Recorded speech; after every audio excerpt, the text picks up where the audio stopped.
Good evening, everybody, and welcome back to the Second Section podcast. How's everyone doing out there? I'm your host, Andy Dorsch, and with me, as always, is my co-host, Mike Ostertag. Mike, how are you doing this evening I'm doing good. How are on you this doing? fine fall day in Wisconsin? Holy cow. Holy man, somebody shut the fan off outside, will they? Yeah, summer Holy punched out cow. early this year, that's for sure. Wow.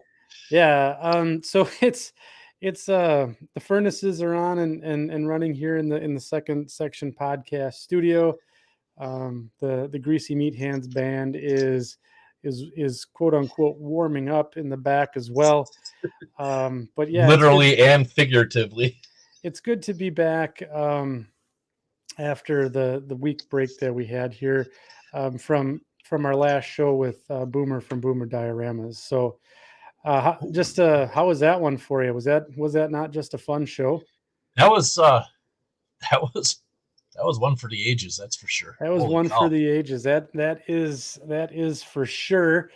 And I just want to, I guess, thank Boomer again for all of his support coming on the show. And that was one heck of a show that we have. We're gonna put the audio version of that out probably in a week or two. Um, And we do have a question here from Santa Ana Industrial Lead. Did Boomer use up the guest budget for October? He did, and that's why you got Mike and I tonight. We're low. We're, Yeah. we're low. We're low. The low rent wagon burners are here. So, but we got a pretty good show for you tonight. It's not going to live up to the Boomer one, so we're just going to temper expectations right off the bat. However, tonight we're going to go back to our standard format.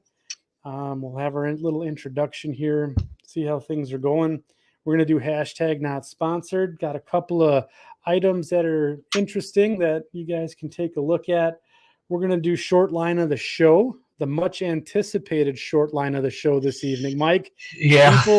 people have been, they've been I giving you I the have been getting business. hate mail. I have been getting death threats.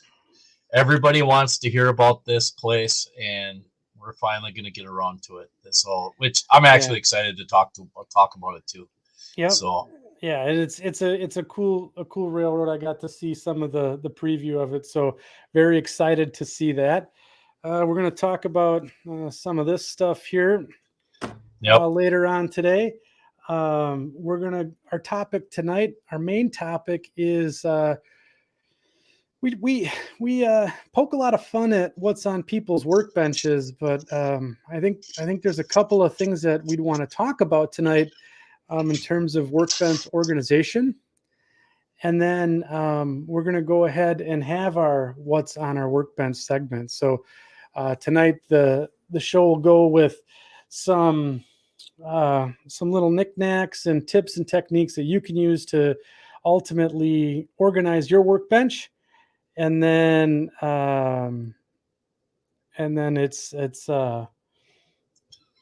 and then we'll go from there and talk about what's on everyone's workbench, and we'll have to award the winner of the workbench of the week. So, and that'll be fun as well. So, let's see here. We should probably take a look. Okay, Ralph says I sound like I'm in a tin can. Yeah, you do sound a little tinny. Tinny. So let me take a look. Hold on a minute. I bet you I know what it is. Hold on. We'll hold on for a second, and while Mike is figuring out his audio conundrum, technical gremlins, I think we're gonna go ahead and shoot over to the chat here. We have 51 folks in the chat tonight, so welcome everybody. Rules about our live stream chats are: let's keep it railroading, model railroading. Let's be civil to each other. If you see a bot, call it out so we can boot it. And again, it's a little better, but you're pretty quiet. Well, that's because we turned the gain down a lot. But you turned the gain down. Yeah. Did you hold on a minute? Is that better? Getting better. I think people are liking it. How about now? A little higher. Little higher.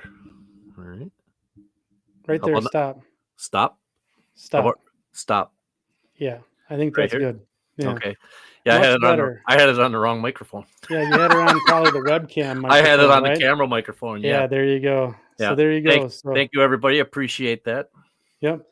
One louder. Yes. It's a little louder. Sounds professional now. Brandon gives you the seal of approval. All right. there. Thank you. Appreciate it. Very good. Okay, so in the chat, so welcome Brandon. Looks like he's here tonight. C&W Mondovi line. Paul Scott August is here. Joe DeLuso is here. Can you hear me now? MRL Train says stop. Ralph Franzetti's here tonight. Welcome, Ralph. David Winther, Otter Creek and Rio Grande is here. Welcome, Dennis. Scale Rail Supply is here. Drum Rail. Let's see here. Wigwag Workshop. Welcome. Dan Dyer is here. Welcome, Dan. SoCo Olds 455 is here tonight. And Chris Bell talking about Iowa, right? Let's see. Touch of the Brush Model Weathering, TOTB Model Weathering is here. Welcome to the show this evening. Tom Klamoski's here. Tony Dixon. JC Clock is here. And Robert Thomas. Santa Ana Industrial Lead. Joe DeLuso. Stephen Gilligan. Oh my gosh. Crown Ironman. Jeff Craker is here as well. Dodo One Ops, and the list goes on and on and on. And I think Michael Shanky was the first one here tonight, clocking in at about 7 o'clock. So welcome everyone. Oh, we got the Brakeman 17 here as well. Let's see who else is in the crew here. Camus Chris, John 2618, Luke Robinson. Welcome everybody. Milepost 71, no defects. Oh my goodness. Look at the crew tonight. So if I didn't get to you, or you're out there and lurking in the shadows, give us a shout out in the chat. Rules are, again, just be civil and we won't have to boot you from the fun this evening. So, couple things to note. I do, while we get into our introduction here, and it's turning towards modeling season. Mike, you have had, you've started your modeling season on a tear, haven't you? I have.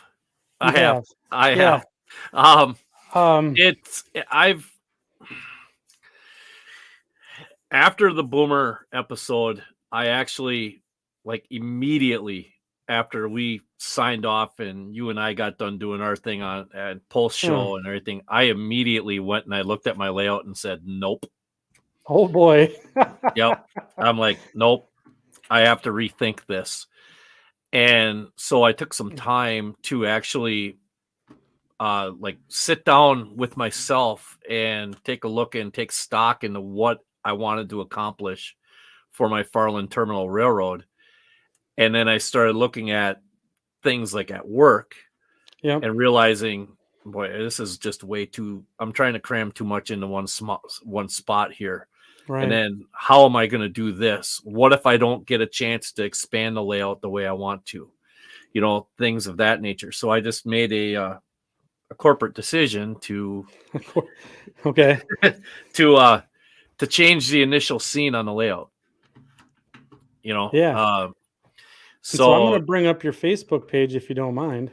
Yeah, I actually have it right here too. But go right ahead. I had the engine house and the depot all in that one spot right there. So you see where the bare spot is right there. That was where the engine house was. And just to the left of that, you can see where the track just extended maybe about 38 feet to the left of it. And then to the left of that was going to be the depot. Right. That didn't lend it. I started thinking, well, I'd like to have, maybe this back there, maybe this. There was no room to do any of those things. There was no room for any kind of extra scenic value to it. And I just decided I'm scrapping this idea. The engine house is going to live on in some capacity down the line on the layout, maybe not as an engine house, but it will not, I'm not wrecking it or destroying it. And the depot is just being moved. There you go. So what I decided to do is I'm going to make a little 2-car warehouse there on the old main line, and that's now going to be a industry stub. And then where the other track is now being under construction, and I created an interchange. So that's my staging, and now I'll be able to put 7 cars on that, and be able to and that is actually thanks to Scott Thornton, who gave me the idea of using a collapsible shelf bracket. And I think there should be a picture on there someplace of the on one of those posts there. That's where you see it's in a semi down. I have a 45-degree angle on that board. That's just a crappy piece of 1x4 that I found that had that angle on it. I'm like, oh, that might work. I mean, for Menards, that's pretty good lumber, though. That's yeah, right. Hashtag not sponsored. But then I think there's another picture on there someplace where if you take a look at it, you could actually, I think I actually have the photo. There we go. I just took a little chunk of a 2x3, drilled it to the bottom. That's the collapsible bracket. I screwed it to the bracket. There, you can see where I have how I have that so that the angle is set up to account for the bracket. To account for the bracket. And then there it is installed. Look at that. Just like downtown. So now you have basically a nice little interchange. 7 cars, right? And that's a huge amount of cars for your layout, right? For my layout, that's going to be that's 7 cars is enormous. It's I'm not even sure I can run around 7. Look at this in the background here. This Marquette, Tomahawk, and Western. Yeah, Marinette Tomahawk, Marinette Tomahawk, and the one to the left, to the right of that. Yeah, is actually an Anapian Western that was a former Marinette Tomahawk and Western car. I have some jealousy here. I need one of these cars in HO scale. Yeah, I've got. I think I have 1 or 2 more of those left to build or to put on the layout. So this, I mean, you got quite a bit of stuff going on here on the Farland terminal. Yeah, and plus the paint scheme change, and I've come up with my new paint scheme there. It's just going to be. I'm trying to make the railroad a little bit more believable. I changed the era. I just moved up the era a few years to go from 80. I could still incorporate my Milwaukee Road. I 85 to 92. So, but now I can incorporate the Wisconsin Central. I can incorporate, the FRVR, the Fox River Valley Railroad. I can do that. Green Bay and Western, Anapian Western. I can incorporate a lot of different railroads that I would not have been able to do if I'd have stayed back in the earlier 80s section. So, and I can still do Milwaukee Road because a lot of Milwaukee Road stuff was still flying around and floating around is just plain Milwaukee Road. So Scale Rail Supply has a question for you. It says, that bracket is really nice. How strong is it? Would you risk a locomotive on it? Absolutely. Absolutely. It actually has hey, you know what? Uh-oh. Hashtag not prepared. Hashtag count me off guard. But Dave Nitch is here. Welcome, Dave. So the bracket itself. Are we doing math? Nope, we're drawing. Oh, we're drawing. You should switch to your other camera. Hey. All right. Here we go. Let's see how we do. We wasted all of the budget on Boomer and then my new camera and his new camera. We can't really see that so good. It's a little washed out. Yeah, hold on a minute. Well, that's why I got a different camera. Okay, let's see. There you go. That looks good. So this is the main arm. So above this line would be where the 2x3 would be attached, right? So this is the main arm. This is the part that is spring loaded and on a 45-degree angle connected to the base of the vertical portion of the bracket. This actually has a notch in it to accommodate this tip of the of the 45 so that once it clicks in place. So once it clicks in place, that thing, you have that 45, you can push down on it, and that 45 will hold. I'd put brass on it. Wow. So there you go.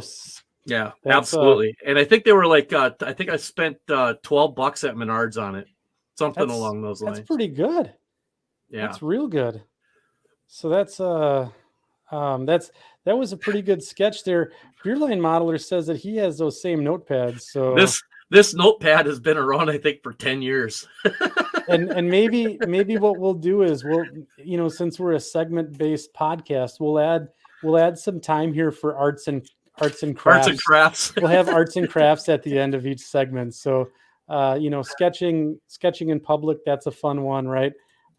Doing all sorts of other stuff. But yeah, that's really cool. So yeah, it's interesting how the podcast, or even just talking with other modelers out there in in the same space, through like a Facebook group or something like that, you can really get some good ideas, some bad ideas too, that really can propel your model railroad and make it look much more believable in terms right? of plausibility and stuff. So and then Tom Klamoski here says, Mike, really nice changes to the layout. And I agree. I like. Thank you very much. I like where you're going with that. It seems more like a real short line railroad without all that stuff compressed into one space. So well, and the engine facility is going to be where the old team track / loadout was going to be, and it's going to be an open air facility. Yeah. Similar to what Tom Johnson did with his Cass County. That Cass County, yeah. That was and then the really depot. cool. The depot is actually going to get placed next to that. Yeah. So it's going to be on there. I found a place for it, and I'm happy for that because I like that depot a lot. But yeah. So yeah, and you haven't exactly been sitting on your hands though, have you? No, I haven't. So the one thing that I'm looking towards right now is so I think even on the Boomer show I managed to paint some of the backdrop behind me here. I hand painted that, but there was basically one of the comments that's stuck with me a little bit and has me doing a little bit of soul searching is the you really have to have a passion for the topic that you're modeling, and that is starting to take hold. And I'm possibly thinking about I'm not tearing down the layout, but maybe migrating the subject matter over to something that I'm a little more passionate about. So again, probably have to have a couple more cups of coffee, stand in the layout room and take a look at it before I make the full decision. But I think we're gonna make the switch here to possibly modeling a little more strictly to a prototype. So I really love the Chicago and Northwestern Railroad. I have a personal connection to it, and there's something about it that I really want to model, and I want to get after it, so to speak. So there may be a change coming for me as well. So, but they were good changes nonetheless. So I think for me, it's just going to get back into really what my passion is, and I think that's the most important part. Plus, I won't, potentially won't be modeling a railroad of lies any longer, so can't fly that flag, so to speak. Anyways, the railroad of lies. The railroad of lies. So yes, I spent. Well, and I'm sure we'll talk about that here in a little while too. Railroads of lies. And then as the wind changes direction, I'm sure I'll change my mind again, and I'll probably end up doing something like S scale. Who knows? It's all fun though. It's fun to do. So, yeah. So that's what's going on in terms of layout, construction, and all that fun stuff. I guess I did want to talk about one other thing before we moved on to our first segment tonight. So I'm going to steal the wheel here for just a minute. So we are getting, I guess, we're not a model railroad podcast or anything like that, but if you don't have swag, right? So Mike and I are dipping our toes into the swag bag here. So we have some t-shirts that are out there that Mike and I have. We're looking at possibly getting into the t-shirt game, but we do have what every good model railroad podcast should have. We have stickers. So if any of the fans out here in the second section podcast and the section crew here want a sticker to brandish for the second section podcast, um, please send us an email at secondsectionpodcast@gmail.com. I just need your name and address. I promise I won't sell that information to anybody or anything crazy like that, but I'll go ahead.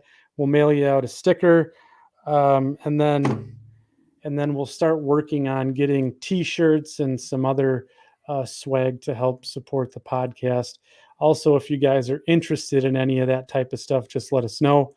I know like Joe DeLusso had a really good idea. T-shirts go to the Workbench of the Week winners. So I think that's something. I just realized I have to look at our sticker for a second. Shane Mason just sent me a message, and you should know why that's important. It's fine, Shane. So the shirts are backwards. The stickers are not. One wheel on one of the shirts that Andy and I both have. One of the wheels, the flanges is on the outside of the wheel. So, and of course, when we're in St. Louis, Shane has to point that out. And yes, everything is fine with the stickers. So, but I appreciate you checking in on us. That's pretty awesome. Yeah. Well, yep, fair enough. So anyone, I'll put the link to that in the chat here. Stand by so that you guys can grab it and send us an email. I need your name, address, and I'll email you a sticker. Yeah, right. I'll mail you out a sticker, and we can go from there. So second section podcast @gmail.com. We'll do this live on second section podcast @gmail.com. All right, and I'll put that into the chat and you guys can grab it there. And we can go and get you guys a sticker. And again, if you guys are interested in any other types of swag like hats, t-shirts, stuff like that, let us know. If you wanna be, I guess, advertisement, so to speak, for our little podcast here. So there we go. Hashtag sing to me. So I think that is going to be the perfect segue for our first break. We'll kick it over to the Greasy Meat Hands band here to introduce our next segment. Stand by.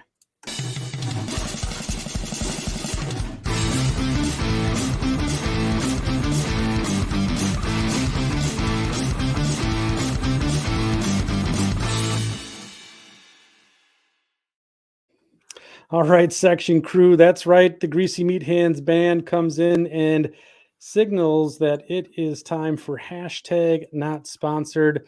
So this is the part of the show where we talk about some products that we are pretty excited about that we want to share with you guys. And again, we're not sponsored by any vendor or anything like that here on the podcast. This is just us going out and finding some cool stuff that we think you guys would like. So, Mike, you had a couple of interesting items for hashtag not sponsored. What do you got for us tonight? Well, these aren't exactly, how can I say it? These aren't your typical model railroad locations to go find things for hashtag not sponsored. First place is Hobby Lobby. Hobby Lobby. Hobby Lobby. There's an abundance of things at Hobby Lobby that you can walk in and use. You know, I get my matte medium there. And you know, I don't know how many times I've been there looking at other stuff.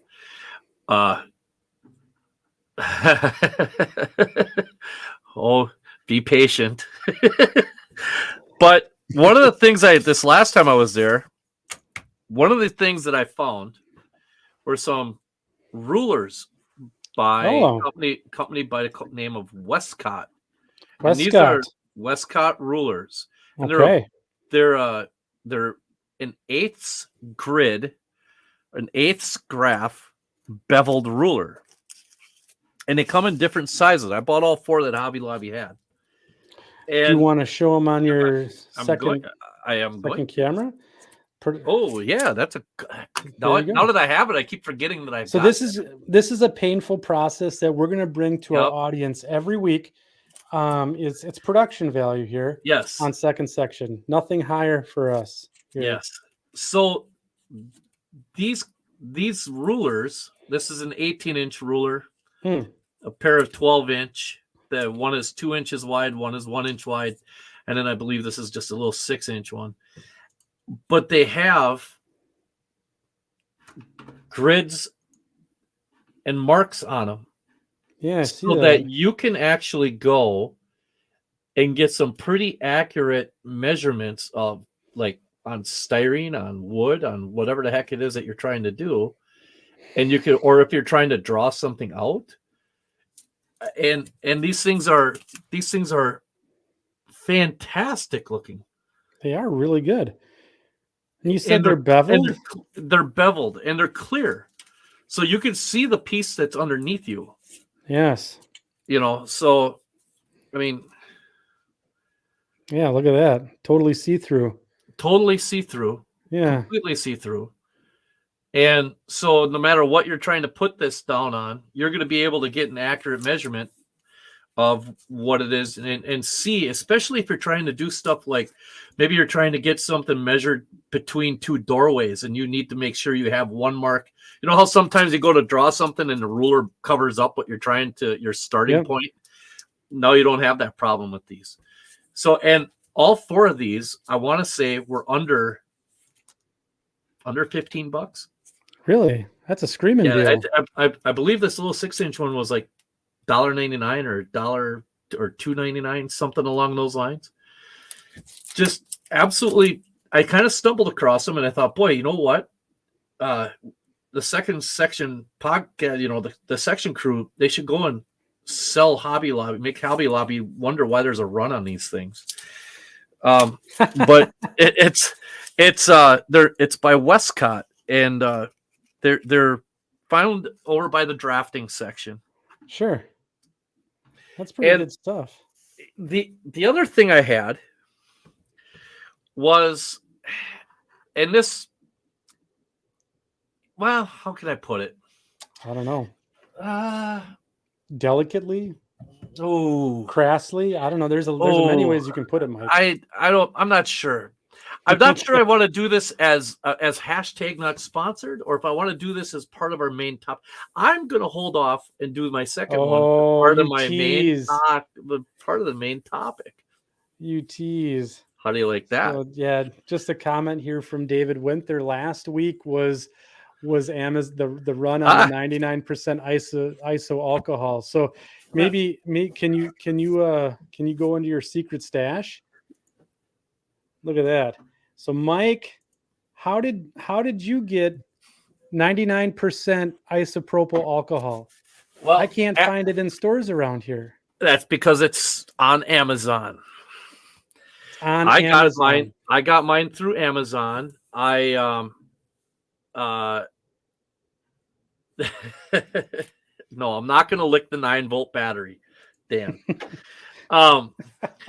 It's fool me once, I tell you. What I did is, after the last show, when I said you could not get it in the United States, and I was firmly corrected, I actually, right after the show again, I went on Amazon and I ordered some. Now, I got the small little bottles. Those are the 16-ounce bottles. I think I got how many of them did I get there? I think there might be 12 of them. Yeah, I got 12 of them. And yes, I could have gotten a gallon jug for about the same price. But I thought the little 16-ounce bottles were a little bit more user-friendly. That way, if I wanted to take it, like maybe take some with me to work someplace, I just got to grab and go. Just put it in your lunchbox. Throw it in my lunchbox and say, I'm going to go to work and I'm going to do some painting at work or something. I don't know. Our lawyers are telling us that you're not supposed to drink the isopropyl alcohol. So that will make you 99% isopropyl alcohol will make you 100% sick and blind. So if you cut it with water, if you nope, put it, don't do that. Don't do that either. Oh, okay. Don't do that. I just like the portability of the 16-ounce bottles. Sure. If I wanted to take a bottle over to the layout, I don't have to find a different. The gallon jug is really nice because Ralph was the one that was telling me, hey, you should get the gallon jug, and I'm like, okay, but then when I want to do something, I got to find someplace else to put that. If I was just going to keep it at my paint booth, that would be perfect. But I'm not sure what I'm going to do with this. So for now, not saying I'm not going to get a gallon jug, but for now, I'm just going to stick with these little 16-ounce bottles. And it didn't take very long for them to come. Only a couple of days for it to get here. So, yeah. So just a quick comment I want to flash up there. Otter Creek and Rio Grande, I just airbrushed track for the first time with Tamiya and alcohol. How did it go? Yeah. Let us know how it went. I'm sure we're all excited to hear what the results were. That's what our show is all about, right? Yeah. That's exactly it. And then Tony Dixon says, cut it with gas in your speeder. No. Breakman 17 says, hey, we got a pocket flask for 99% for stripping on the go. There we go. And then Steve 87th PSAP. Don't ISO no drink. Yeah, it was very eye-opening. I never realized that, Yeah. So, but hey, I've got some now. So very good. Very good. That's those are some couple of cool things, especially the tools from Hobby Lobby. So when I saw a couple of people talking about in the chat about how when you get drugged there by your significant other for other crafting activities, you can certainly wander off and find some good stuff for model railroading. So real quick, and we got a real quick one. Yeah. Walmart. What we got here, Mike? That is a little hobby screwdriver driver set. Holy smokes. And it has all sorts of stuff. So Walmart, I think it was $12. $12 at Walmart. It's a hyper tough 44-piece precision bit set. It's got Torx bits. It's got everything in there. All sorts of small Phillips heads. Yeah, that's amazing. It's all small stuff. So this is kind of my go-to when I'm, if I need something, like if I'm taking something apart that's got like a Torx bit on the back, or something, or Menards has something very similar. Dan Dyer says Menards has the same. So that's cool. Look at your local retailers for tools that you may, you don't always have to get everything through a model railroad manufacturing tool company. That's right. There's other things out there that you can get them from. Yeah. So John Rose, Hobby Lobby equals date night. Truer words have never been spoken. Yeah. Chris Bell says Harbor Freight and Dollar Tree are also good spots. Well, I think he's right there. Dollar Tree. Yeah, we'll talk about Harbor Freight later. Yeah, and then there's just I think that's something that we'll have to explore a little later. But those are some good hashtag not sponsors, kind of the non-typical things that could help us in our model railroading hobbies. So, anything else you wanted to share with us tonight, Mike? No. Not yet, not yet, Nope. because you're going to Not tease yet. us. Okay, Yep. Not yet. that sounds real good. Before we before I go How about into you? my, What do you got? well, before we do that, I just want to give a shout out to the section crew here, real quick. We're fluctuating between 85 and 90 people in the chat tonight. So No. I want to say welcome everybody. I didn't call out MECM211. He says it's good night, time to go to bed, or time to go play railroads. So thanks for joining the show tonight.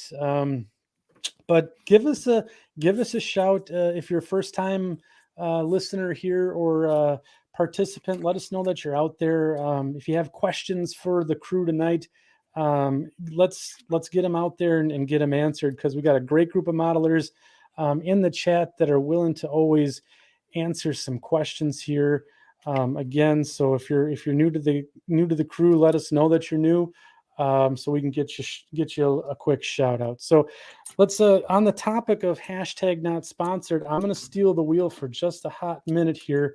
I don't typically talk about stuff and things that I buy, but I am going to talk about, oh boy, Arrowhead models here. So Arrowhead recently released their, what was it, their ACF, American Car Foundry 4600 cubic foot covered hopper. So I'm going to go ahead. These things are retailing right now on their website for about $65 a shot. And they have 3 road numbers available right now. And they're in the beautiful Chicago and Northwestern yellow. And one of the things that owner here, I think it's Blaine Hatfield, talks about is the detail and the fidelity that he puts into each of his models. I mean, they're truly replicas, but he also adds a little bit of the history of the car and how these cars were particularly in grain service for hauling what was it, barley and different types of grain and malt to the breweries. And that's why the cars were colored yellow, because it was the color of a cold beer. So it's just a little interesting, I guess, note that Blaine puts on his products. But I did want to just show the crew here. So these models, they're pretty ornate. So they do have like this little carrying piece here on the back, that kind of, so you don't, like guys like me with greasy meat hands, this little plastic thing is perfect for that. So it's really good. But overall, I'm pretty impressed with these cars. They got some nice details here on the ladders, and then on the ends as well. There's quite a bit of piping detail, brake rigging. The only there's a couple things that I would say about the car they got that are a little weird. Like, for example, the air hose. I wouldn't expect that to be yellow, but quick little zip of black paint and some silver paint, and then that's fixed, right? But then the top here, the photo etch for the running boards on top. So that is pretty cool. Just a lot of detail on the underside of the model as well. And I'm gonna continue to use here Chris Bell's patented greasy meat hand protectors here. But you can see, if you look on the bottom here, just on the gates on the bottom, there's just an insane amount of detail on these cars. So they are at the top of what I would call the HO scale rolling stock price point at about $65 a shot. But again, it's just, they're really, if you only need a couple of them or a few of them and you're really into the details, they're pretty cool cars. And if you like the C&W, they're fairly fairly, I guess, diligent to the prototype. So I'm in the works right now of doing a full review for my personal YouTube channel over at Andy Dorsch on YouTube. And yeah, so make sure you go and check out Arrowhead and arrowheadmodels.com. Those are cool cars. Has anybody ever actually done the 4600s before in HO? I think, honestly, I think AccuRail's done them. Are they 46? Because they're real similar. The 4600 and the 4650, I think, are really similar. They're real similar. Yep. And I think the section crew could probably help us out if there's another ACF 4600 out there. But I'm going to guess that there is another model. I think it's AccuRail does a rendition of those as well. So I think that's all I had tonight for hashtag not sponsored. Mike, was there anything else that you wanted to bring up? No, but you know what? I said we were going to do this at the end of the show, but I think hashtag not sponsored. I think this is a good spot to throw that in. If you're going to be traveling through the state of Wisconsin here, the second weekend, let me double check. I think it's November 12th and 13th. November 12th and 13th. Train Fest is alive and well again. Kallenbach Publishing is going to be taking care of it, putting it on. There's going to be a lot of hashtag not sponsored stuff coming out of that, I can imagine. It has in the past, it has been historically a location where manufacturers like to announce new products. It's one of it has in the past has been one of the largest model railroad shows in the country. So kind of throw that on your calendar. Andy and I in the next show, we'll be talking a little bit more about what our plans are, because we're still trying to finalize a few things with that for the show. And start putting that in your calendars and put that in your back pocket a little bit, and make sure you get down. If you're around the Milwaukee area, stop in. It'll definitely be worth it. I mean, I have plans at being at the show from open to close. So if you guys are in the area and you see me, come, say, hey, I know you. And I'll be glad to meet, any folks out in the section crew. Happy to meet and, maybe grab a cold beverage or something like that, or maybe a bite to eat afterwards. That's all in play too. So let us know if you're going to be going to Train Fest this year. If you guys want to meet up, just head on over to our Facebook group, and we'll get together and possibly an event or something like that going out there at Second Section Podcast in our Facebook group. And then we'll have a nice Train Fest event where you guys can come down, meet Mike and I, and hang out and go from there. So yeah, quick question from Tom O'Connell here on hashtag not sponsored. Yeah. How does the car roll? Well, I do have my model railroad right here. So not real good with that plastic thing in the middle. No, the greasy meat hands protector, that's perfect for getting it around the layout. But let me get it on here. We'll see how it rolls. We'll do a live demo for everyone. Maybe that's something we can do more of as we get more products on the show. Oh man, she is. Ooh.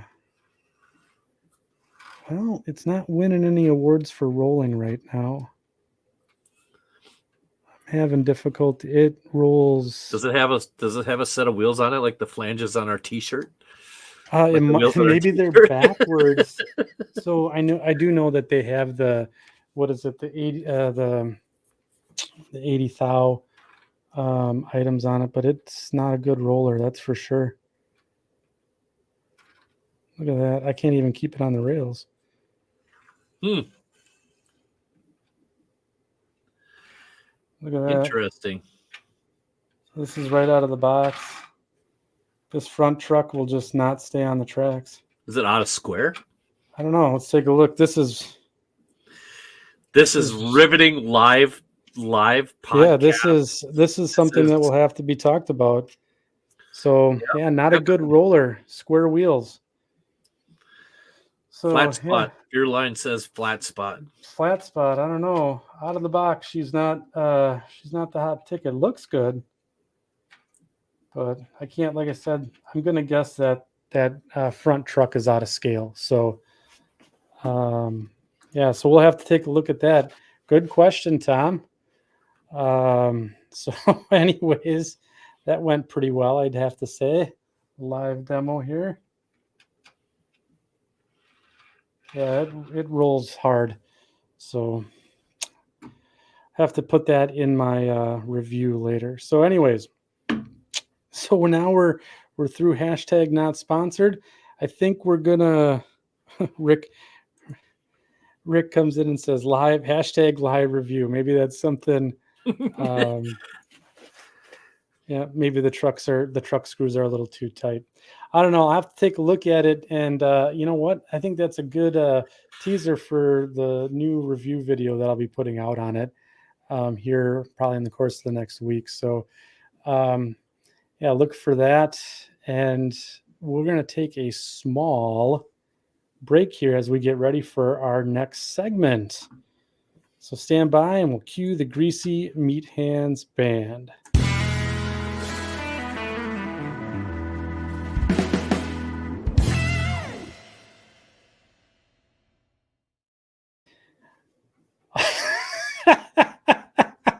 All right, section crew, it is time for the short line of the show. Is it safe to come out? It's not safe to come out yet, Mike.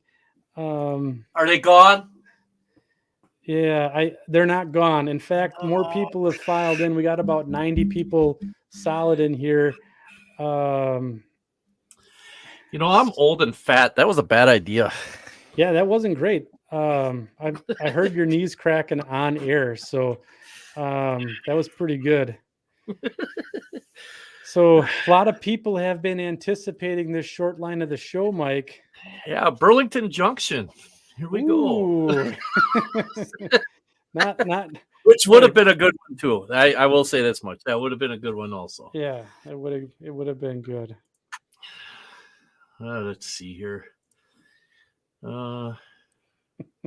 Split Rock has a good question here. After we finish all 50 states, are we going to start over and do a long line of the show? Well, that's interesting. I've actually thought about that already. I've thought about that, and I've had a lot of people contacting me about, hey, I know you've already done this, but this would be a cool one, or this would be a neat one. It's so there's a part of me that wants to go and start doing a where are they now type of thing. If you know what I mean? Yeah, I do. Like here's what they used to look like and here's where they are now. It's kind of incorporating the corporate short line thing. Because there's a lot of cool railroads that are part of these other railroads now, but that have had really great histories. So the fallen short line of the show. There you go. That's not a bad one. Yeah. So Iowa Traction is where we're gonna be. IATR. IATR. Yes. And I'm going to hit my share screen and we're going to do this. And I'm sharing the screen. And here we are. Here's the Iowa Traction Wikipedia page.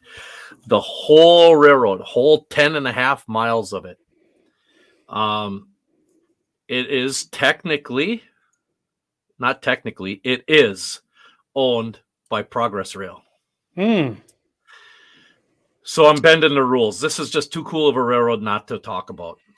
The reason I'm giving it a pass is because of the fact that Progress Rail has not changed the paint scheme and has said that they do not plan to change the paint scheme for this railroad. It's just too iconic. So at least through the rumor mill, that is what I have been told. So some little history here. It used to be the Iowa Terminal Railroad, and for several years up until like 1987.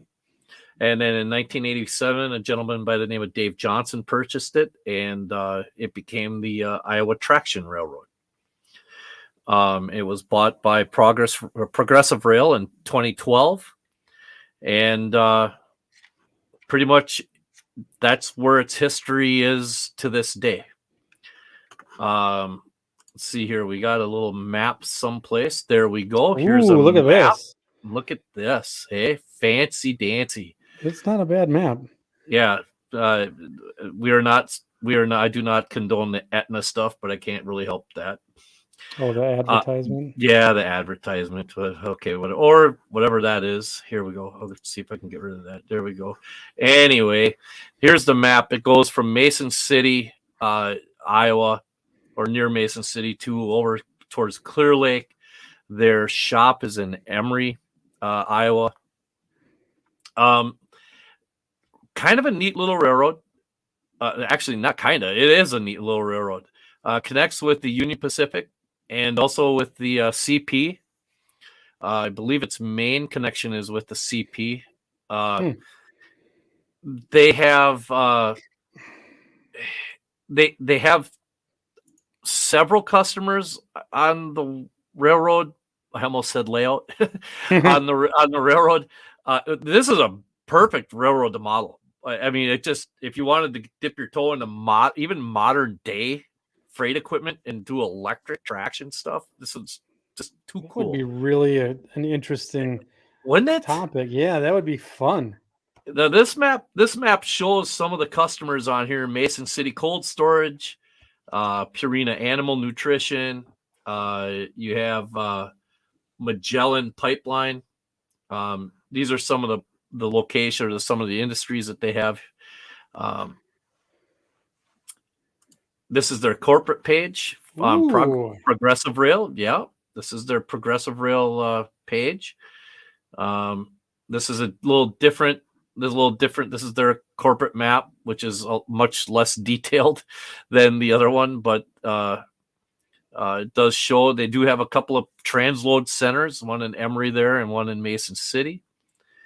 And these are a couple of quick, I'm not sure if these are, the last time I clicked on these weren't really videos. It shows it as a video, but it not really a video. So these are, it's just one of those stepping back in time with a modern twist type railroads. You know what I mean? Right. And this railroad alone has got a cult type following. It looks like. Sounds like it. The Facebook page, here's a Facebook page, and here, I don't know if you can hear that. No, I can't. Oh, it's got some video playing right now. But there's all sorts of neat little videos on here. A lot of really cool pictures. A lot of good interaction with people about talking about the railroad. Yeah. It has quite the social media presence for sure.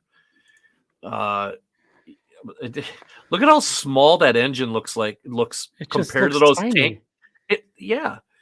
It's like a streetcar pulling. It's like a streetcar pulling a 70-foot, 3-foot center beam. Yeah, look at that. I mean, who would have thunk that in this day and age you'd see something like this? In 2022, you still see electric railroads. Albeit probably the only electric railroad that's actually in still freight service. But their Facebook page is really, really kind of neat. They had the big boy went through, and I think that was when they were going through Mason City and stuff. Railroadpictures.net has quite an extensive. I believe they have every single one of their locomotives. And if you look over here, you can see, you look at 107 pictures, 99, and they've only got what, 6 locomotives. So That's it. You know, 6 of this type.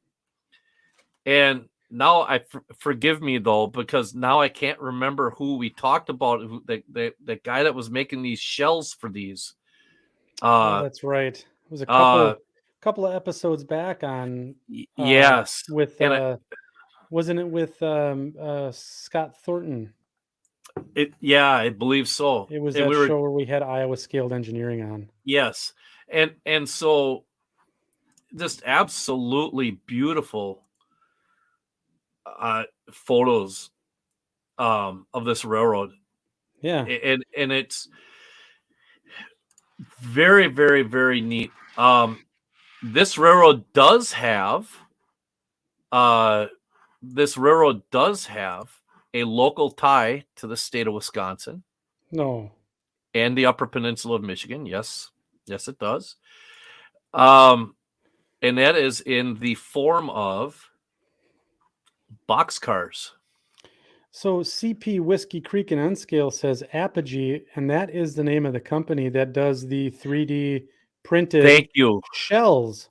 Thank Well you done, very much. section crew. Absolutely beautiful. And Thank you very much. Ralph, I apologize that you mentioned it on your episode, or we mentioned it on your episode. So I'm gonna have to, Ralph, I'm gonna send you an apology letter for that. I'm sorry. I should have remembered that. So the blue boxcars. Oh, if you're a fan or have seen in the Midwest or anywhere these blue boxcars. yeah. These cars used to be Moscow, Camden, and St. Augustine MCSA cars, and then they were re-stenciled into Iowa traction. If you look, and Justin Hendrickson, if you were on here, I don't know if I saw him on here or not. I don't think he's on tonight. Okay, but I'm gonna take a shot at this. There is a let's see if I can find a little better one. Here we go. Right here. Okay. What am I looking at, Mark? Right here is some stenciling, and it says, "When empty, return to agent." And I believe it says the name of a paper mill, Ontonagon, Michigan. These were in lease service to the paper mill up in Ontonagon, Michigan. So these would come through Wisconsin into Green Bay, be transferred over to the Escanaba and Lake Superior, and then they would take them up to Ontonagon and be loaded with paper. How do you pronounce that? Ontonagon. Ontonagon. Ontonagon. Or if you're from anywhere else in the United States, Ontonagon. Ontonagon, that's right. Ontonagon. But if you're from around here, it's Ontonagon. So, so this railroad definitely has a close tie. I remember switching these cars a lot in my career. And so, it was just kind of neat to realize that when I was doing the research and stuff. Flickr page. I mean, social media presence on this railroad is, if you can't find something out about it, you're not really looking hard. You're not trying. You're not trying. They've got these cool trolleys still running around. Oh, that's awesome. Chicago North Shore and Milwaukee. I mean, really? Yep.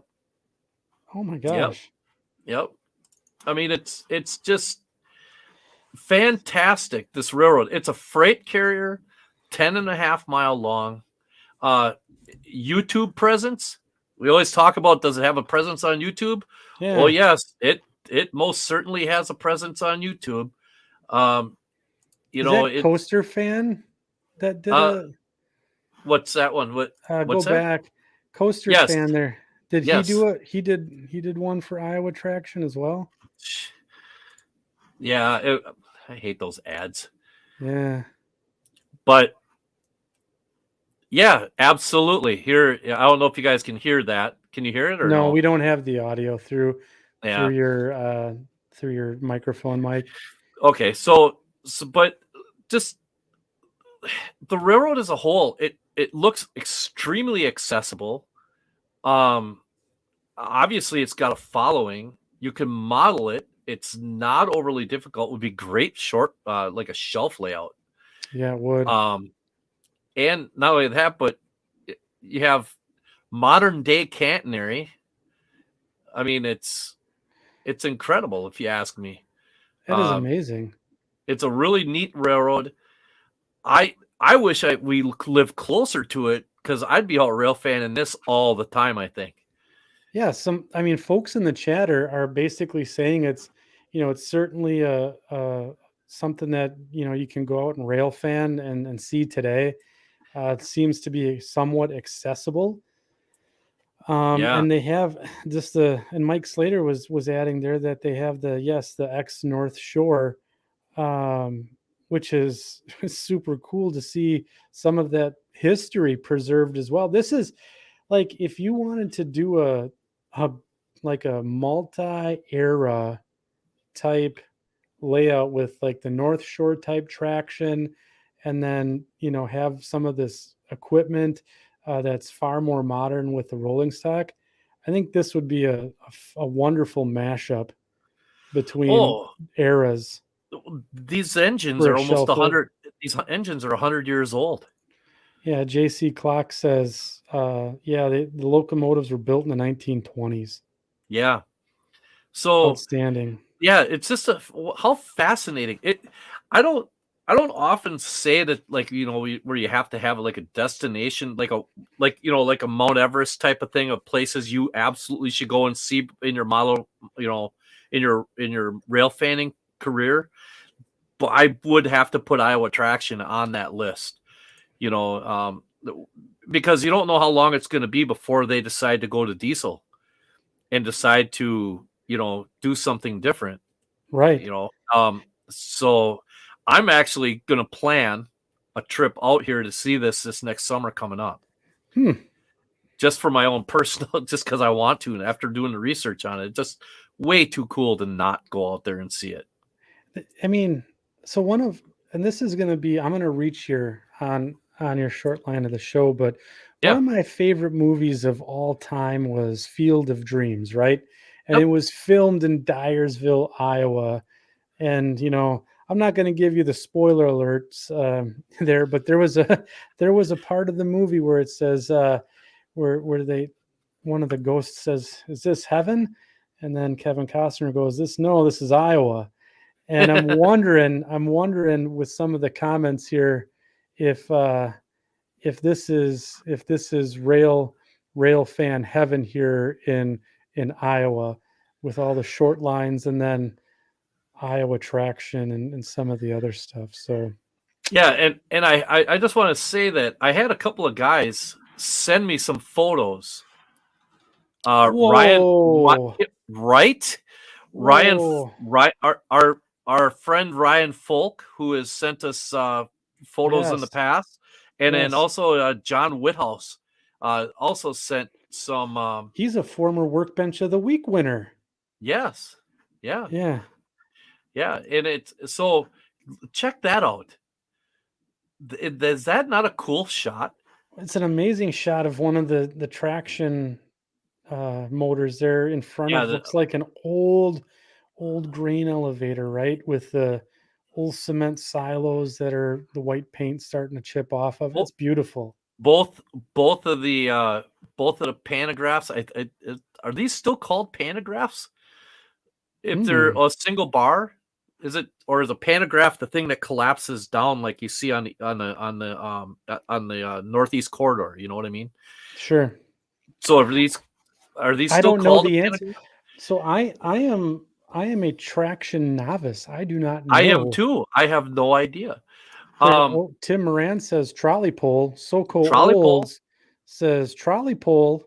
We got 2 votes for trolley pole here. Okay, I'm. Mike Slater says trolley pole. If there's That's it. somebody that would know, there's the guy right there. Yeah. Mike Slater, he's all about the interurban stuff. Tony you know, Dixon trolley pole. Yeah, I think we're gonna go with right, we're trolley gonna pole. go with all right, pantograph it is then. So I mean, these are just some absolutely fantastic photos. Look at this one. Now this is how much more weird can you get? You have an AGP co-op, which is pretty modern, with a Yeah. 100-year-old electric locomotive. Yeah. Where else but Iowa are you going to get that? Right? No, it's what is it? The Midwestern skyscraper there. That's Yeah. unbelievable. There's another one of the 50. Number 1 of 50. There's the video again. Yeah, I've got it's just kind of here's number 54. Some cool details here on these locomotives, like the headlight on top of the hood in front of the cab, the bell. 4 bulbs in there. It's got kind of like bulbs. the old Little Joe's did on the Milwaukee Road. They had 4 separate light bulbs. Now, are those ditch lights in the pilot face there? Right here? Yeah. Right here? No, those are actually what they call polling pockets. Pockets. So basically what would happen is there would be a big giant pole, and I'm not sure if that's what this right here is or not. I don't know that they're legal anymore. But what would happen is a car, you might make a like try to kick a car in some place or make a drop. That was especially when you were trying to make a drop, which is where you're when you're making a drop, you're actually trying to get a car to go the same direction you are, but you need to go in one track and then the car needs to go in a different one, right? Yeah. So you need the car to get it past you so that you can be on the other end of it, because there might not be a runaround.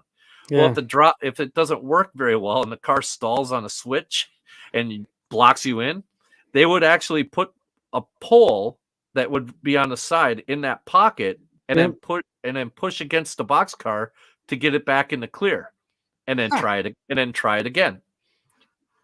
Yeah. So Otter Creek in Rio Grande says train jousting. Yes, I have heard of, not myself actually, but heard of guys using pieces of railroad ties to do that. Yeah, Mike Slater says it's not legal. No, it's not legal. But and then this is a pretty cool snowplow that they have. Well, they got some nice maintenance of way. Equipment there. Yeah, some really cool stuff. This is fantastic. So that right there. Hey, look at this. Going with a little run by here. Yeah. And as we get done with this, this is. I appreciate everybody's patience on this. We've had a wild last 3 shows, amazing last 3 shows. I know this got put off quite a bit, but get down to Iowa and check out the Iowa Traction Railroad, and it might scratch a bunch of itches that you've been thinking about trying out. So yeah, it looks like a fantastic short line to use as a shelf layout, and even a larger layout. I mean, just to really super detail it. This is a really cool short line of the show, Mike. Yeah, thanks. Next one's going to be, I believe, Kansas. We're going to go to Kansas. Isn't that Carry On Your Wayward Son? Isn't that? Yeah, right. Hashtag sing to me. Hashtag sing to me. So we're just going to circle back to hashtag not sponsored for just 1 second here. I did unbox one of the other Arrowhead cars here. So just so everyone can see that there's nothing up my sleeve.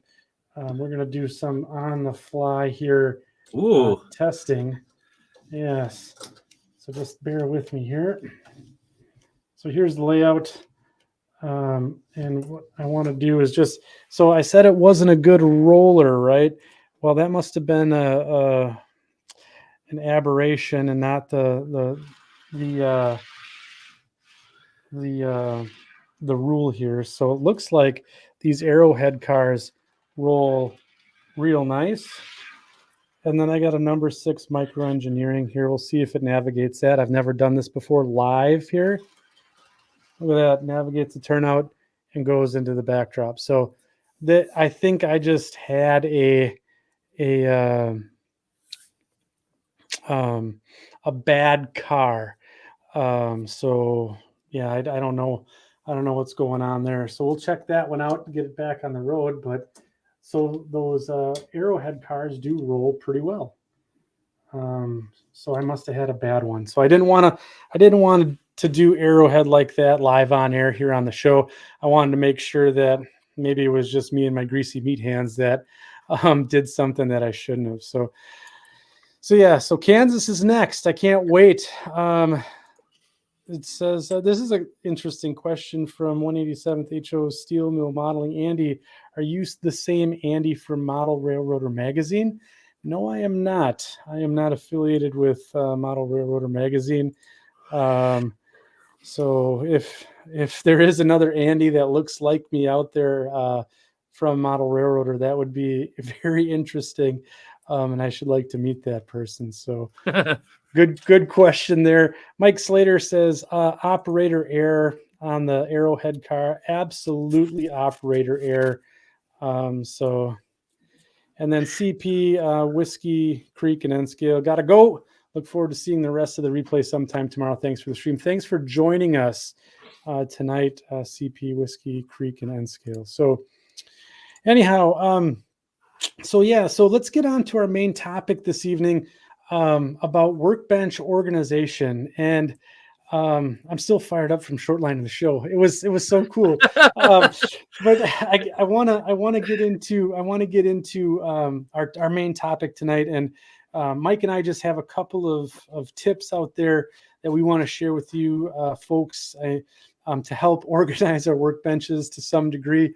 I know a lot of our model railroading workbenches can get fairly claustrophobic fairly fast. So, but at any rate, Mike, this was a topic that you wanted to bring up. What do you have in your bag of goodies there that you want to share with us this evening? Well, like we said earlier, we talk about, we kind of have a good time with, the what's on your workbench thing, right? With everybody throwing everything onto your workbench and, making sure you only have, a 2-inch by 2-inch space so to try to get a 12-foot building in or something. Right. But in reality, the workbench really needs to be relatively organized in order for you to be able to have good functional workspace. Yeah, right.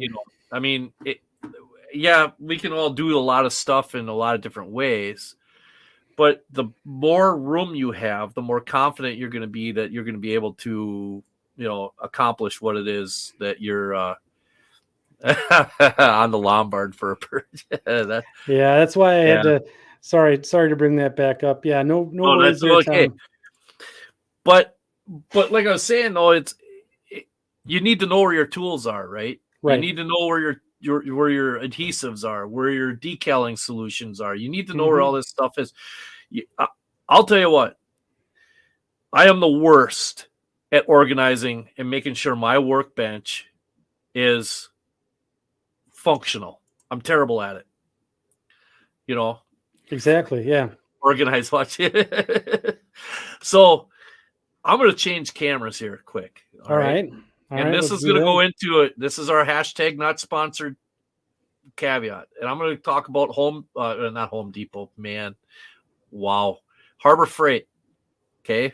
Harbor Freight. For under $30, I got all of these things. And what'd you get? All right. Well, first of all, this right here. Hold on a second. What?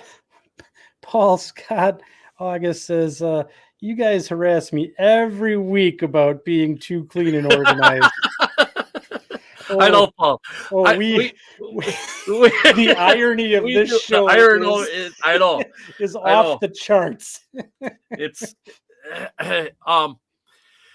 but But to Paul's case, though, okay, when you look at it, we always say, "Oh man, he's just way too organized." Yeah. But I bet you every time he wants to go and do something, he knows exactly where he's looking. He knows exactly what he's trying to grab, where he knows where things are. That helps make projects move along a little quicker, makes projects easier to handle. So, a couple of the things I've got. All right. First and foremost, matter of fact, if I can peel it off of my. Oh, hey, I did. All right. Right here. It's a magnet bar. A magnet bar. Yes, it's a magnet bar. These Okay. are, I believe, if I remember right, I think these are $5 at Harbor Freight. Okay. Okay. So the magnet bar, I'm going to see if I can spin my camera over here a little bit. Sure. This may or may not work very well. That worked not so bad. We need a V8. There we go. Cattywampus. There we go. That's fine. Yeah. So here I've got all my saws, my pliers, and all that stuff just sitting here. I've got a rail saw there. I actually have a regular hole punch. I have I no longer use it, but I have a KD next to that blue handle and between the wooden handle saw. I have a KD trip pin pliers. Bender. Yeah. I've got a small little ruler right there. I actually clipped a couple of clothespins to the spot that's right off to the side. And at one point I did have my caliper here, but I was using it. So that's one thing. You get your tools up off the bench, easy to grab. Just boom, off, done. Snip, snip, snip. Do what you need to. Bing. Right back to where it needs to go. And it stays off your table, stays organized, things like that. Second thing is this little tool caddy, I don't know if you want to call it a drawer organizer or whatever. I saw this one and I thought this one was going to be perfect. I've got my taco sauce here. Hey, we got a question about the taco sauce from Happy Valley Hobbies. You want to bring that up into the center of the frame there, Mike, and show Happy Valley Hobbies what taco sauce is? Taco sauce, Tamiya panel line accent color. You put that stuff on everything. You put it on everything. However, you can also make your own. And by making your own, there's several different ways of doing it. So that's what taco sauce is. It's a what would you say this is? It's a wash. It's a wash. It's an acrylic wash. Yes. That we use for weathering and other types of shading and tinting applications for our models. Yeah. So I have my adhesives here. I've got some weld here. I just found these bottles, so I'm working on trying to figure out where I'm going to put them.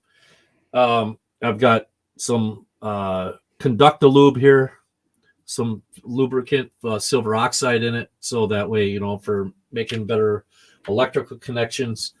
My other adhesives, decaling things. I have a little spot back here for my angle cutters, my angle stops, so for my chopper. That little tray organizer that you have too, that's another product that you got from Harbor Freight too. Yeah. Correct? Yep. This is a Harbor Freight product as well. And I want to say it was only $5 or $6. Yeah. I picked up this chopper when I was in Minneapolis, the Chopper 3.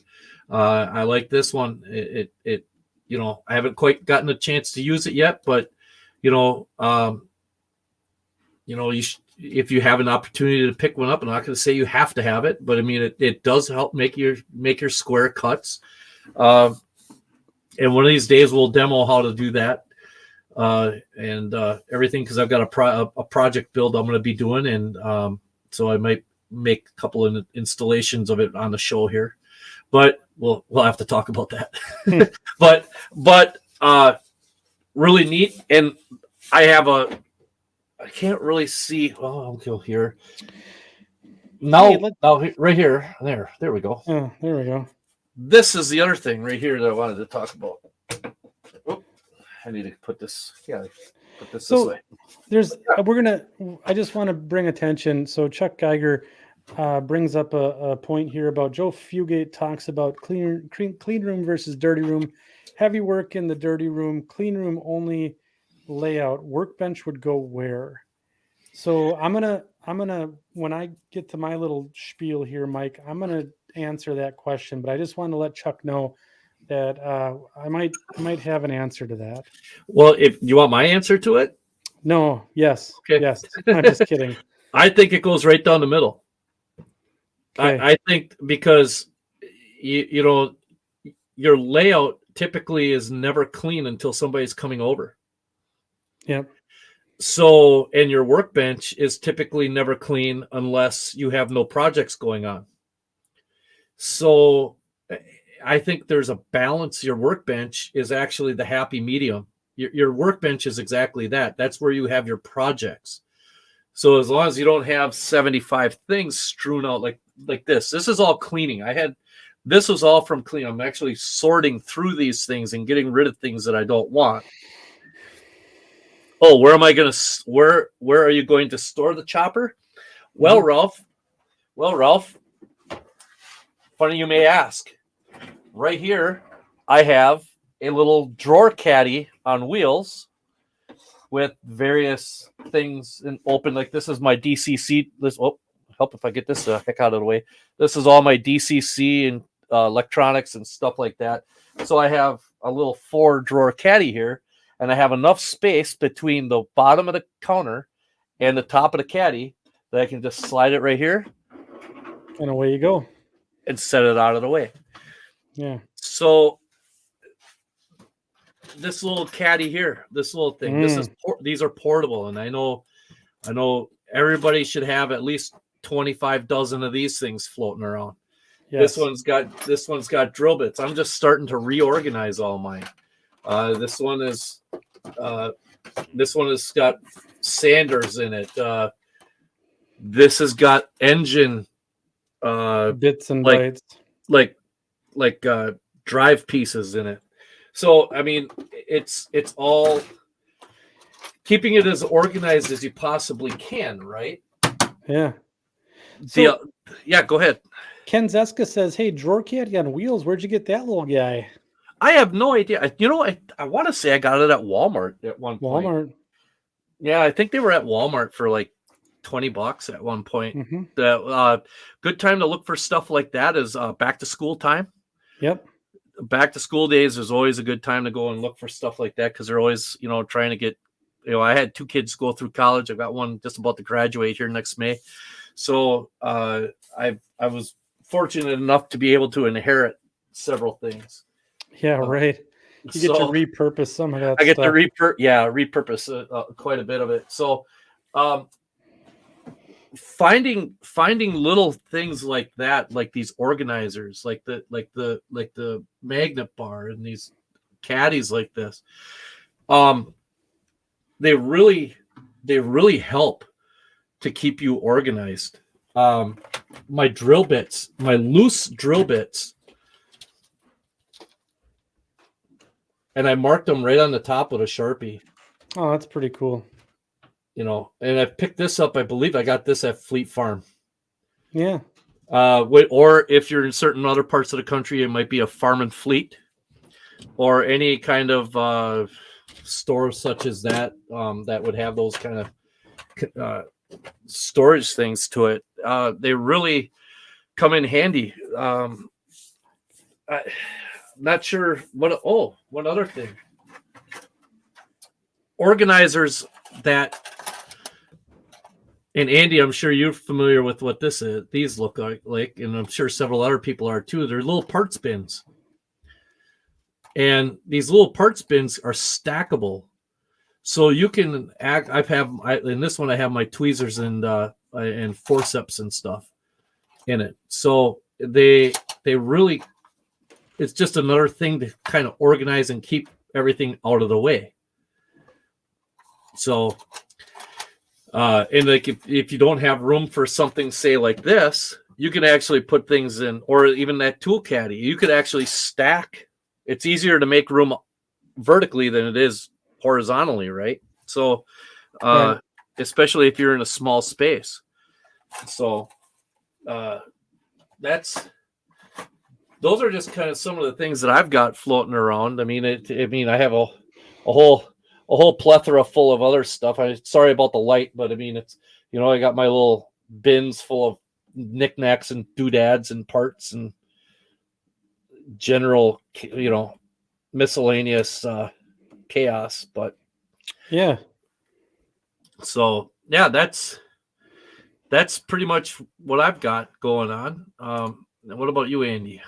Well, I guess to get back to Chuck's question about layout and Workbench and Workbench goes where. So I'm just going to step aside for a second and tilt my camera down and step out of the way. So I actually have my Workbench right underneath my layout, as you can see here. And then I also have my spray booth, which is right next to that. So I've actually designed this whole, I guess, alcove, you could call it, or this little corner of my layout to be where I have my workbench, my spray booth, and then all of my tools and hardware and those items set up. So that way, I can essentially go from building a project, put it in the paint booth, work on it and go from there. So I actually designed my layout to have these items right in my layout to maximize the space down here. So that's to answer Chuck's question. That's one of the things that I did. The other thing I'm going to steal from Mike here is I use the Plano boxes as well.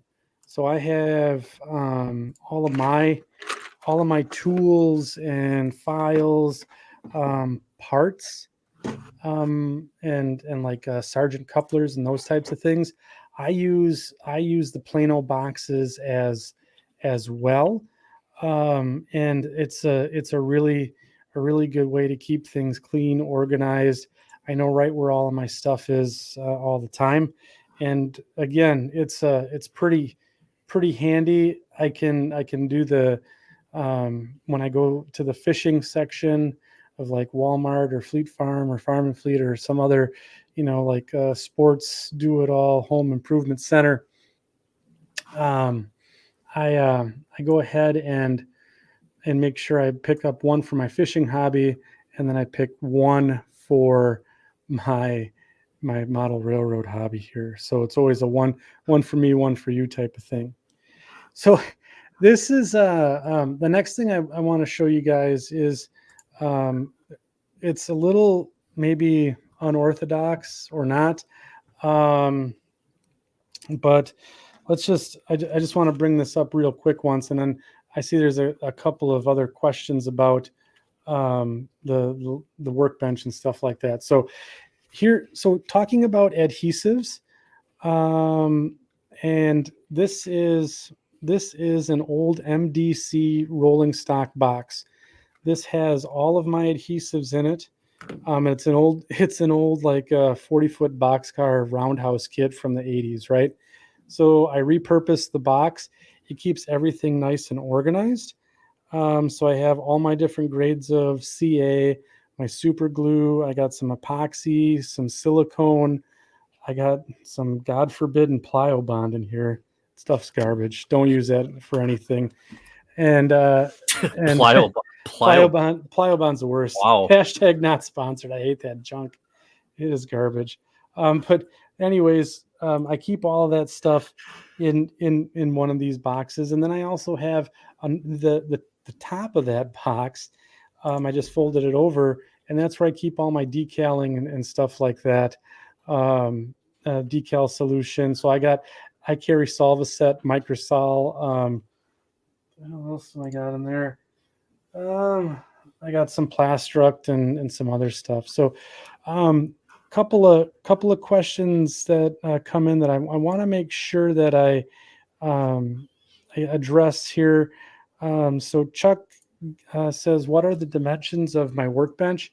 So my workbench is about, let's see here, it is 20 inches deep by 42 inches wide. It's set at a height at 36 inches high. And it's my old desk that I had from grade school that I borrowed from my mom and dad's house when I moved out, and it became my workbench. So repurposed a piece of woodworking for that. And then let's see here, 187 HO scale steel mill modeling says, "What are your favorite tools?" So to go along with the workbench segment here, what is your absolute favorite tool on your workbench, Mike? Oh boy. That's a good question. That's a tough question. Holy That is a cow. tough question. That, you know what? It's this. By far, hands down. What is that, Mike? This is a razor saw, but it is a double-sided. It has a kerf on both sides. And I'll see if I can see what this new camera says. This is a new camera, guys, so let's see what this new camera does. Oh yeah, that's some good high fidelity there. As you can see, you can actually see the kerf on it. Yeah. Or the teeth on it. But you can see the teeth, and it is like paper thin. So when you go to, I'll see if I can't get it to focus on this a little bit more. Nope, maybe not. I thought I had it, but the blade itself is paper thin, so it leaves a very small kerf. It removes a very small kerf.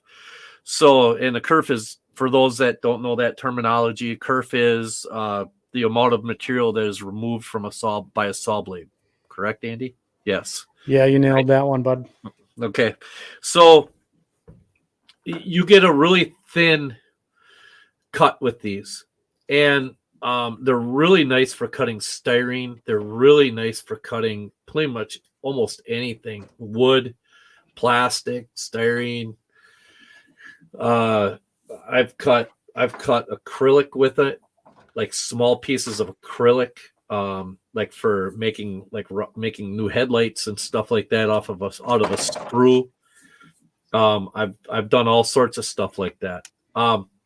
And so the blades themselves, maybe you can buy. I bought this originally. This is not my original. Or is it? It might be my original handle. I bought this for the first time maybe about 10 years ago at Train Fest. Yeah. It was just a small little mom and pop guy, and it was the first time I'd ever seen something like this. Excuse me. And so I picked it up. And these blades were fantastic. I used the heck out of it. And now I think like the last time I believe I got these blades through Micromark. Hashtag not sponsored. Yeah. And so you can buy blades for them, and I believe the blades come with different tooth numbers and stuff like that on it. So I would definitely have to say that's my favorite tool, because this is invaluable to me for doing my modeling. Yeah, Tim, we can get you the website for that. I can add it to the show notes. I don't think the original guy is out there. Micromark.com. They have them. Yeah. Thanks, Dave. Yep. Micromark. I believe Micromark may have bought this guy out. So, or developed their own or something. But that's where I got it. Yep. and stuff. So, and then I'll just quickly share what my favorite tool is, and it is a good pair of flush cut pliers. So I have. Do you have the trifecta there? So I got a Xuron cutter just for a sprue cutter or cutting model stuff. I have a cheapy Menards sprue cutter from Tool Shop that I use just for not really fine modeling applications. Then I got if I'm doing wire or something a little more heavy duty, I have a pair of mini, well, they're really just like a side cutter from Ace Hardware, but they're small. And then finally, I have a Xuron rail cutter, and I make sure that because the Xuron rail and sprue cutter are similar in appearance, so I labeled them sprue and rail, so I don't mix them up and try cutting rail and end up shooting the tip of the sprue cutter into my finger. Like, I've never done that before, because I mean, seriously, who does that? Who does that? I did that. Yeah. Hey, I got a question for you. Yep. What is the weirdest tool that you have that you use? The weirdest tool that I have or use. The most maybe the tool that you would say, if, hey, check this out to somebody. Okay, that's a good question for the section crew as well. So Yeah, if you're in absolutely. the chat, what's the most obscure thing that you use? I got one right here. Here, Mike's got her loaded up, so we'll pan to him real quick.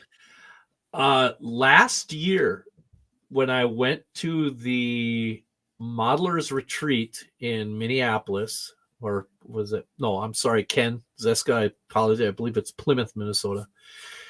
There was a gentleman, and Ken, I cannot remember his name, but he was selling these. And what is this, everybody might ask?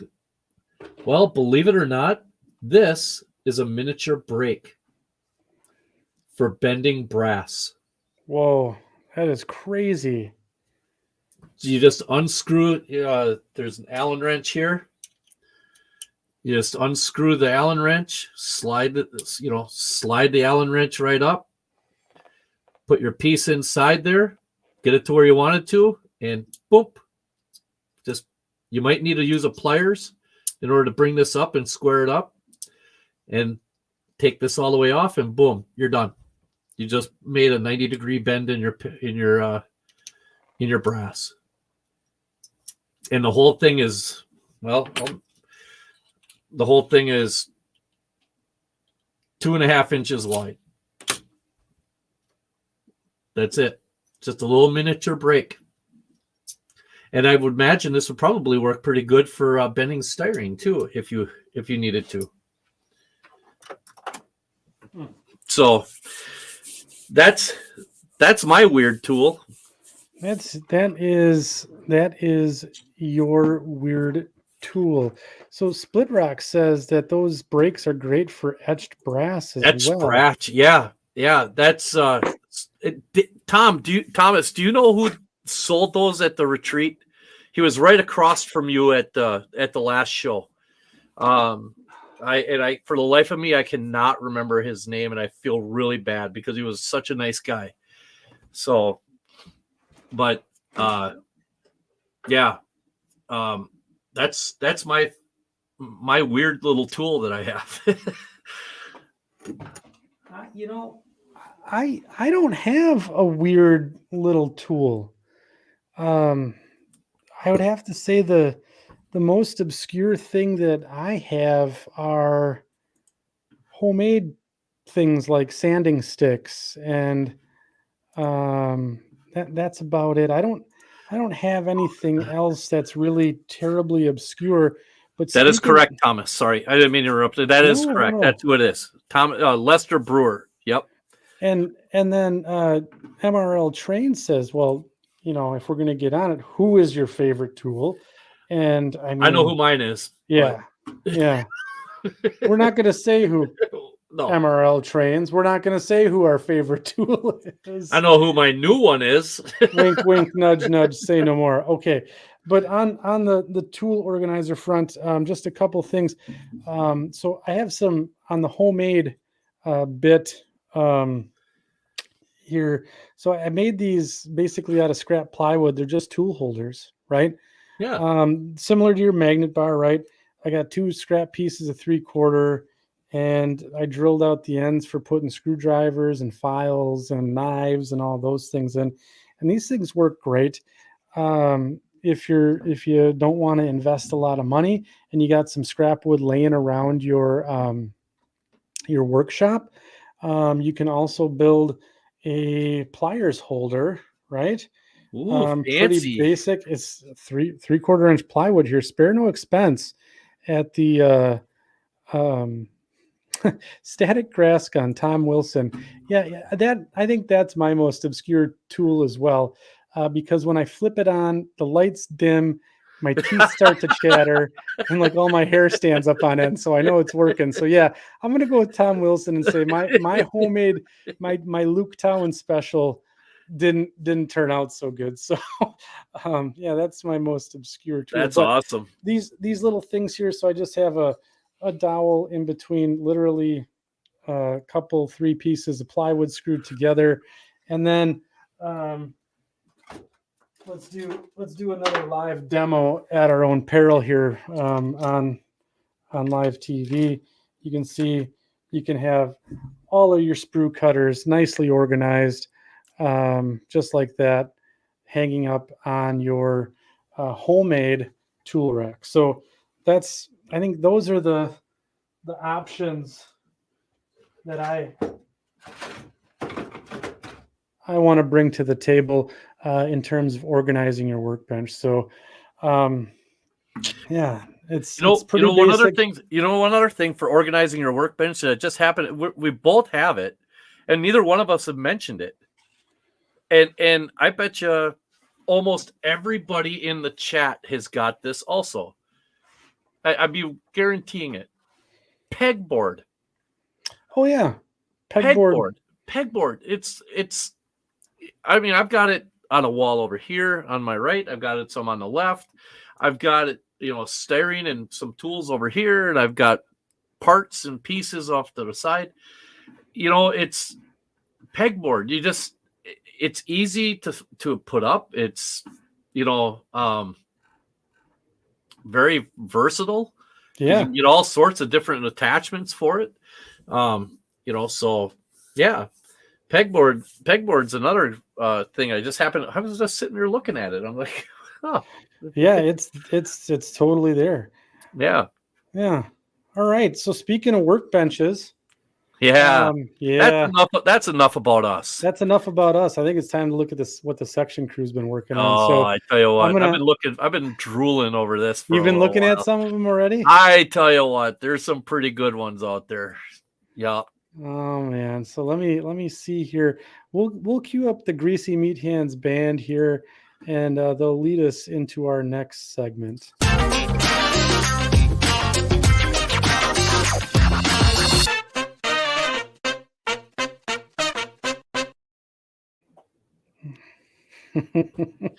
All right, section crew, that funky beat leads us into what's on your workbench, where we go and take a look at what the section crew has been doing and what they've posted to the Second Section Podcast Facebook group.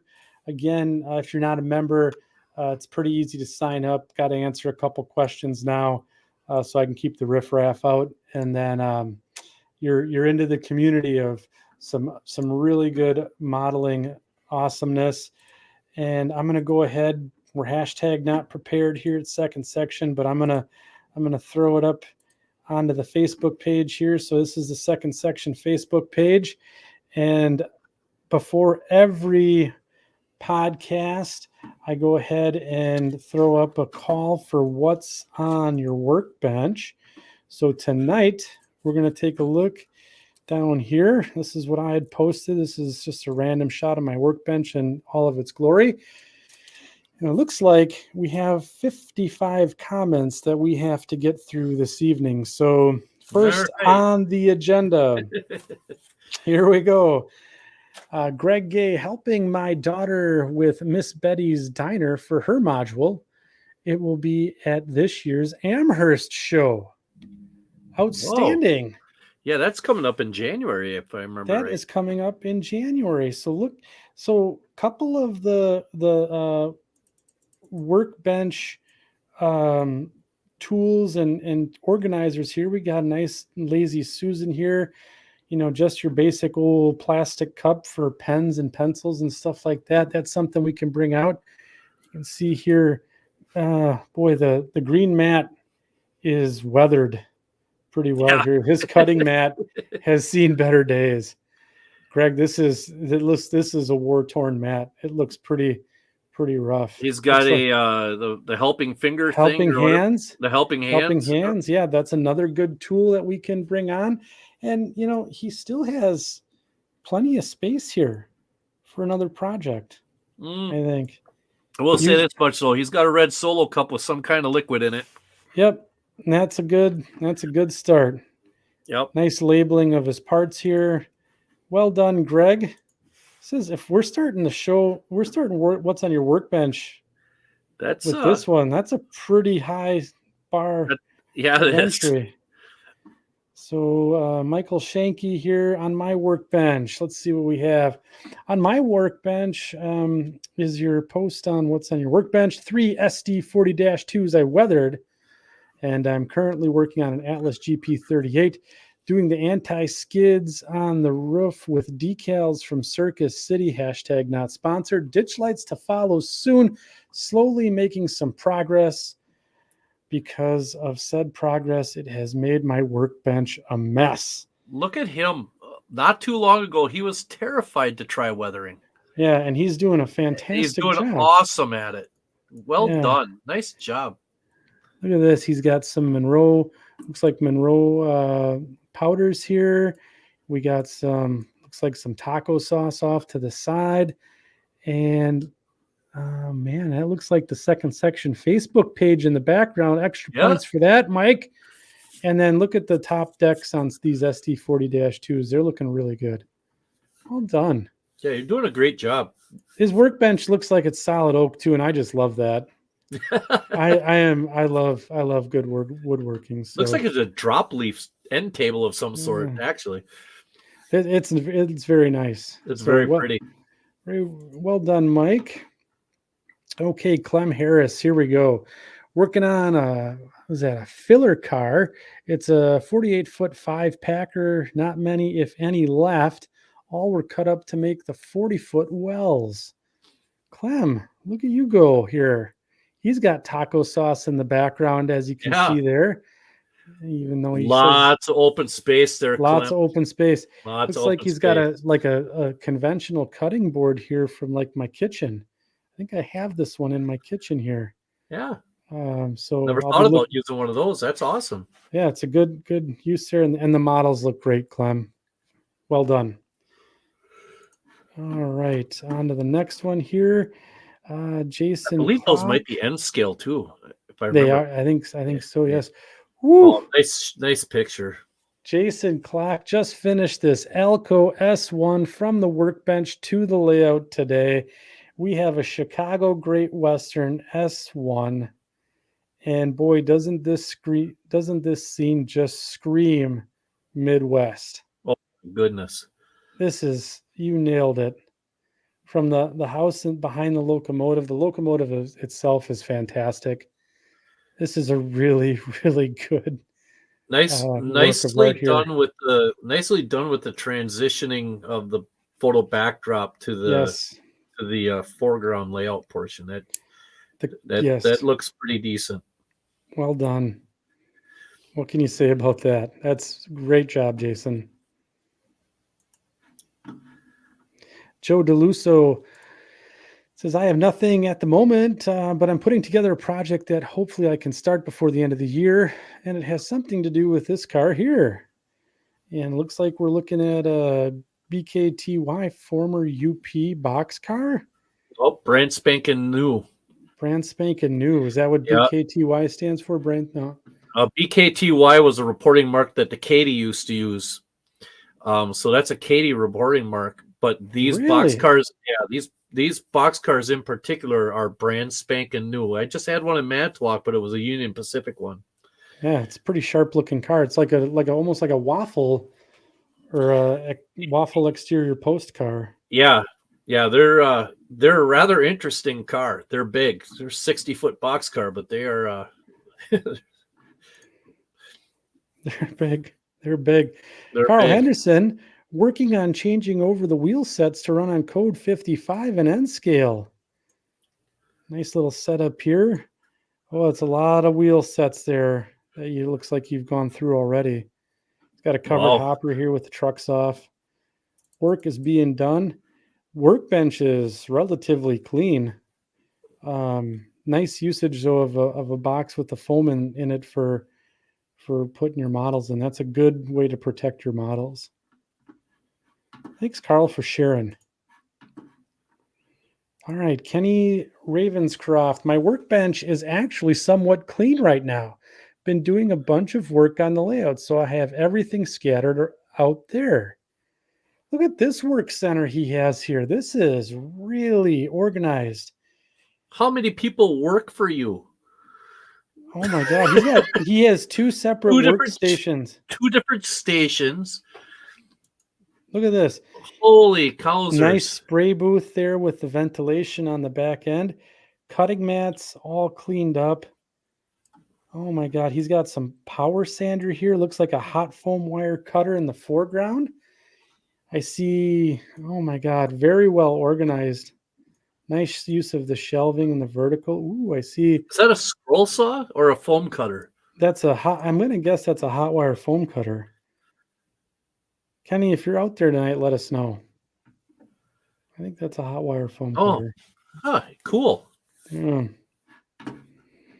All right, Jake Etling. It says auto facility scene continues to be on the workbench, starting to get somewhere with the surrounding scenery.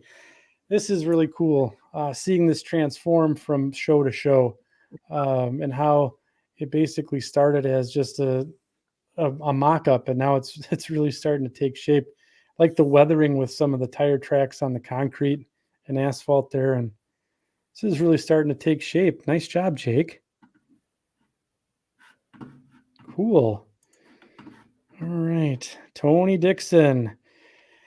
S-scale, 62-foot tall Caldwell 24 continuous mix flow grain dryer, hot off the printer. Woo, and it's that time of season, Tony. It's harvest time here in the Midwest, so these grain dryers are going to be going nonstop. This is really neat. I've never seen one with basically with a multi-mix dryer. The only tall ones I've seen like that are the single ones, but that's pretty cool. Tony, is that a filament deal or is that resin that you make those out of? Asking for a friend. And here's another picture of it on the side without the ladders. That's pretty cool. Yeah, well done, Tony. Robert Pettit. Looks like we got a picture of a Caterpillar. Looks like we're grading some roadbed here. That's pretty clever. We're grading the roadbed. Still grading. Oh, it looks like we're doing some track work here, laying some cork roadbed down onto the layout, getting ready for some track. It's got a nice shelf layout started here. Tony says resin. Resin. Hot damn, that's a huge structure for resin. Well done. All right, John Whithouse, former What's on Our Workbench weekly winner. Not much of a workbench shot this week, with the majority of the KTR, easy for me to say, KTRY roster finished up now. I'll be taking a week off or so to regroup and then turning his focus towards the layout itself. This is cool to see these Alcos in their glory here. on John's layout. Those KTRY Kara Terminal Railway locomotives turned out really well. And Kenny R says that says a Proxon hot wire foam cutter, and that we were asking about. There we go. Way to get that right. That's awesome. Here we go. We got Bruce Kelly here. It says this is what happens when a workbench and layout move from a 3-car garage to a 1957 1-car garage. Oh my gosh. Well, you got a little room there by the door. Oof. Well, oofta. I don't even know what to say to this. But so, like, here's the deal. Like, this is organized madness. It looks like everything is still, like the table, for example, it's fairly well kept. It's just that you've ultimately maximized your space here from the looks of it. Well, yeah. Good use of the vertical. I don't know. John Whithouse, Bruce Kelly, and there it is. There's the workbench of the week. There's much more to go here. All right. We got Robert Wachowski. Have been trying some HO scale weathering lately.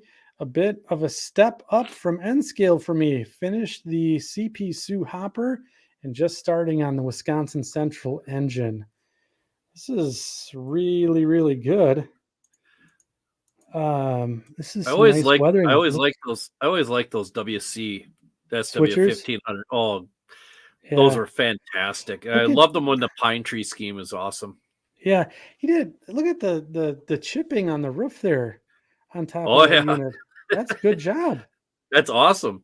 So he gets some bonus points here for the taco sauce. Very clean, very nice, neat workbench. The WC cup, coffee cup. Coffee cups are another great tool to organize your workbench. Oh, you know what would look good in here? One of them stickers from second section. That would look pretty good in there. I don't know. Let us know what you think, Robert.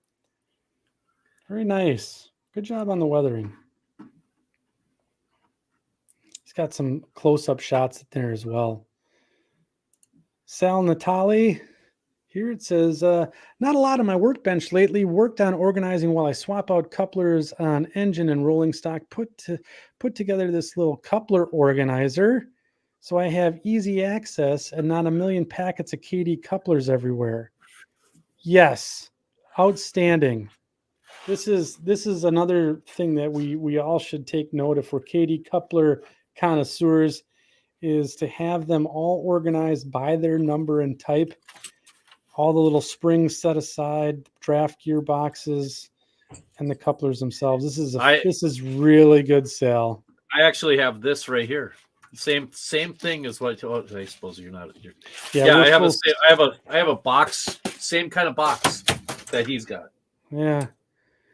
Came in handy while swapping out the old broken Bachmann couplers for KDs that are a part of the standards of the club that he's a part of. Well done, Sal. Nice job.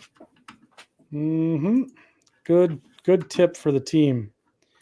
Paul Bukowski, my latest creation, and yes, I'm sucking up to the host. On to my next car. That's a really nicely done car. Did you notice the reporting marks, Mike? I did. Yes. I thought that was kind of cool. Thank you very much. I think that's Paul, this neat. Is pretty cool. You get bonus points for flattery to the host. That'll get you everywhere. Nice job. Good job. That's a really cool. Adam Cruz here. Bridge scaffolding in progress for the painters repainting the bridge here. This is neat little concept. Looks like a Pratt through truss bridge, and he's added some scale lumber as scaffolding to have the bridge repainted. He's got a nice Amtrak locomotive. It might be one of the new Siemens ones. If I'm not That's a mistaken. That's a P42. Is it a P42? I'm not. Yeah, I believe so. I am a novice when it comes to Amtrak. But yeah, that's a neat little detail to add to any type of bridge, is that scaffolding. That's a cool idea, Adam. I like that. Workbench is far too clean. Ryan Osmalski here mounted the Plano fan grills on my Joliet Beltline GP35. The fan bases were installed after painting, and I also got some detailing done while waiting for parts. The only thing left is the lift rings and the fuel tank details and off the paint. P.S. As an update to the last podcast, the fans were removed with a step drill and then sanded smooth with 120 grit sandpaper and wrapped around a dowel. I always wondered if using one of those would be feasible, because I was wondering how they would chew through the plastic, you know. One of those step drills. Yeah, that is really. I heard or saw a couple of comments in the last podcast actually saying to use a step drill. I just don't think I'd have the courage to do that. However, I think there was a Trainmaster TV episode where a younger modeler was like redoing Athearn Blue Box fans and stuff, and he used a step drill as well. So very interesting. Nice job, Ryan. Well done. Ron Kleiss. Okay, painting the new 3D details, definitely sponsored at mindmountmodels.com. So Ron, friend of the podcast, has his own business, mindmountmodels.com, where he specializes in fine scale structures and other details for your layout. Again, hashtag not sponsored. But he's got an interesting workbench setup here, working on the paint. Looks like he's got a lot of tool holders here. Looks like some homemade crafted tool holders. It's this classic green cutting mat here with the white concentric boxes. It's like some 3-2-1 blocks there. Using some of the vertical space. I like that, Ron, a lot. But it looks like he's got his work cut out for him here. A lot of painting to be done. So just an update. Here's Ron with that. Remember that burned out chassis? Yeah, that looks so good. And it's up on cinder blocks there too. That looks so awesome. Well done, Ron. That is a cool little detail to add to any layout. I think I could stick one of those in the woods somewhere on my layout, and that'd be perfect for northern Wisconsin, where they just let the old truck die and just let it in the woods. I think that's really cool. Might have to be talking to Ron about getting a hold of one of those old chassis. Very nice. And again, hashtag not sponsored. Luke Robinson, my workbench is under construction and my bench work is under construction, is currently my workbench, 19 foot by 3 foot end scale. Now, we've talked about it before. Your layout can double as a workbench. And he's got quite a bit going on here. Most of them do, I would think, wouldn't you? Yeah, I would think so. Nice 19 by 3 foot end scale layout. It's got all sorts of tools here, some rolling stock. Is this a flower? Like a hydrangea blossom? Is it? Luke, you're gonna have to help us out here on the second section podcast and horticulture show. If that is a hydrangea blossom or some other sort of plant that you're going to be using for a tree. All right. Mike Slater, former Workbench of the Week winner, I believe. I need to clean my layout AK workbench, however, doing some decaling. So it looks like we got, that's our famous, wonderful SDL 39. I'm going to guess that's a Scale Trains version of that little guy. And we're patching out the old Sioux Line Bandit for the Wisconsin Central. Looking good, Mike. Layout / workbench is coming along. Look at this. Looks like, hey, to the right of the chassis here of the SDL 39, I spy with my little eye some traction. Yep, there you go. Looks almost like what we saw tonight on the short line of the show. Very similar. Very similar. Hot damn. Nice job, Mike. Paul, August, Scott, some kits, details, Tichy Tower, AMB, Pickle Station, Blair Line Loading Dock, Jason Jensen, cross-cutting, crossing sheds, and downtown Deco Freight, platform decals, Tichy barrels. Yeah, it's such a slob. And a beautifully done. That is one of the worst workbenches I've ever seen. So messy. So messy. So messy. Look at his organ. Paul, how am I doing? Am I doing okay, Paul? look at the little paintbrush holder over there. I know. I really do like that. And this like lazy Susan rack for paints and other types of things. He's got the 1, 2, 3 blocks there. Also holding his tacky glue upside down so he can use it right away. Just getting right in the game. See, this is what I'm talking about. How can we not? It's beautiful. It is gorgeous. It is well organized. So this is interesting. Jealous. I'm actually jealous. So this is Paul here finished his first Jason Jensen kit. So for those who don't know, Jason Jensen Trains has a YouTube channel, and apparently he's now selling kits, because I see on his workbench here, on Paul's workbench, he has a shanty kit here with the Jason Jensen Trains logo on it. Wow. So very cool. I did not know that he was doing a line of kits. That's awesome. Jason Jensen seems like a pretty cool guy. I don't know much about him. He's got a nice YouTube channel, really good. I shouldn't say nice. He's got a very good YouTube channel. And then here, Paul August Scott, and did that mini prints contest. What a cool little diorama. That's really neat. That's awesome. Well, those micro diorama things are really kind of in vogue right now, aren't they? Aren't they fun? Yeah. That sounds like a lot of fun. All right. Let's see here. Jason Young, grain elevator I'm building for the club layout. Woo. That's a big one. Looks almost like 2 kits put together. He's got a nice sprue cutter there on the side. Keep going, Jason. Robert J. Thomas, ready for the big show. Another batch of weathering projects to accompany the second section crew. Look at this. Robert J. Thomas is another one of those clean workbench folk. But you could see here he's got all of his projects. Look at these little tubs that he's got, each one of them in these little Rubbermaid tubs for weathering. You know what those look like? Those look like the old, like when you went to the optometrist and they would go and put your glasses, like each patient's glasses are in that's what they kind of remind me of.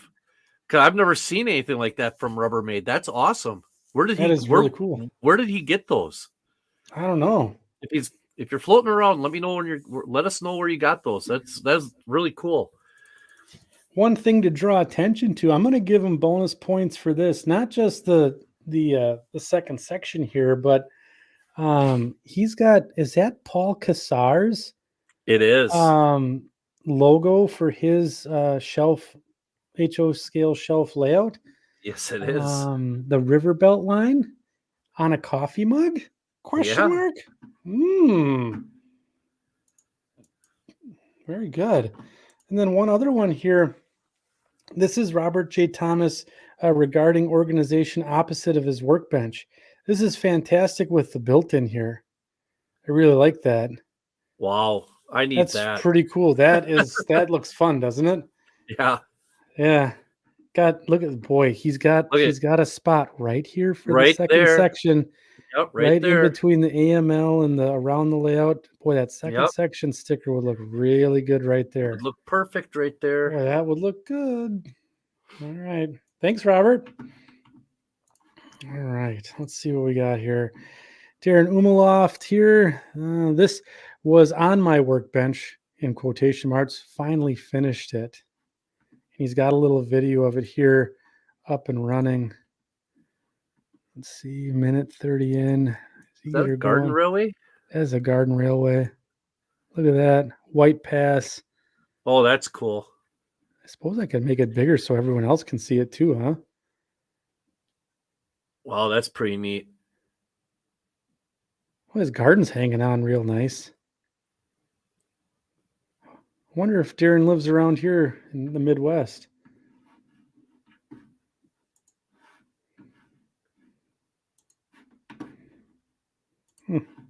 Very good, Darren. Let's see here. Workbench is pretty clean too. Looks like he's got some multi-scale projects going on here. Shane Mason, after a recent round of cleaning off my workbench, is slowly starting to get back into making model stuff happen, starting with renewing my love for weathering trains, tiny trains. He left that one in the dryer too long. It kind of shrunk. It shrunk. So tiny. Sorry, Shane. But no, he's got all of his stuff up and on screen and in a book. He's got his how-to out there, and he's given her. Now this is interesting. So is that about Hubba the Bubba? The Hubba Bubba? Is that bubble tape, isn't it? Bubble tape. Is that what that is? That's amazing. Shane, you're gonna have to let us know what's going on with that stuff. But good work. I'd like to see this CN boxcar finished.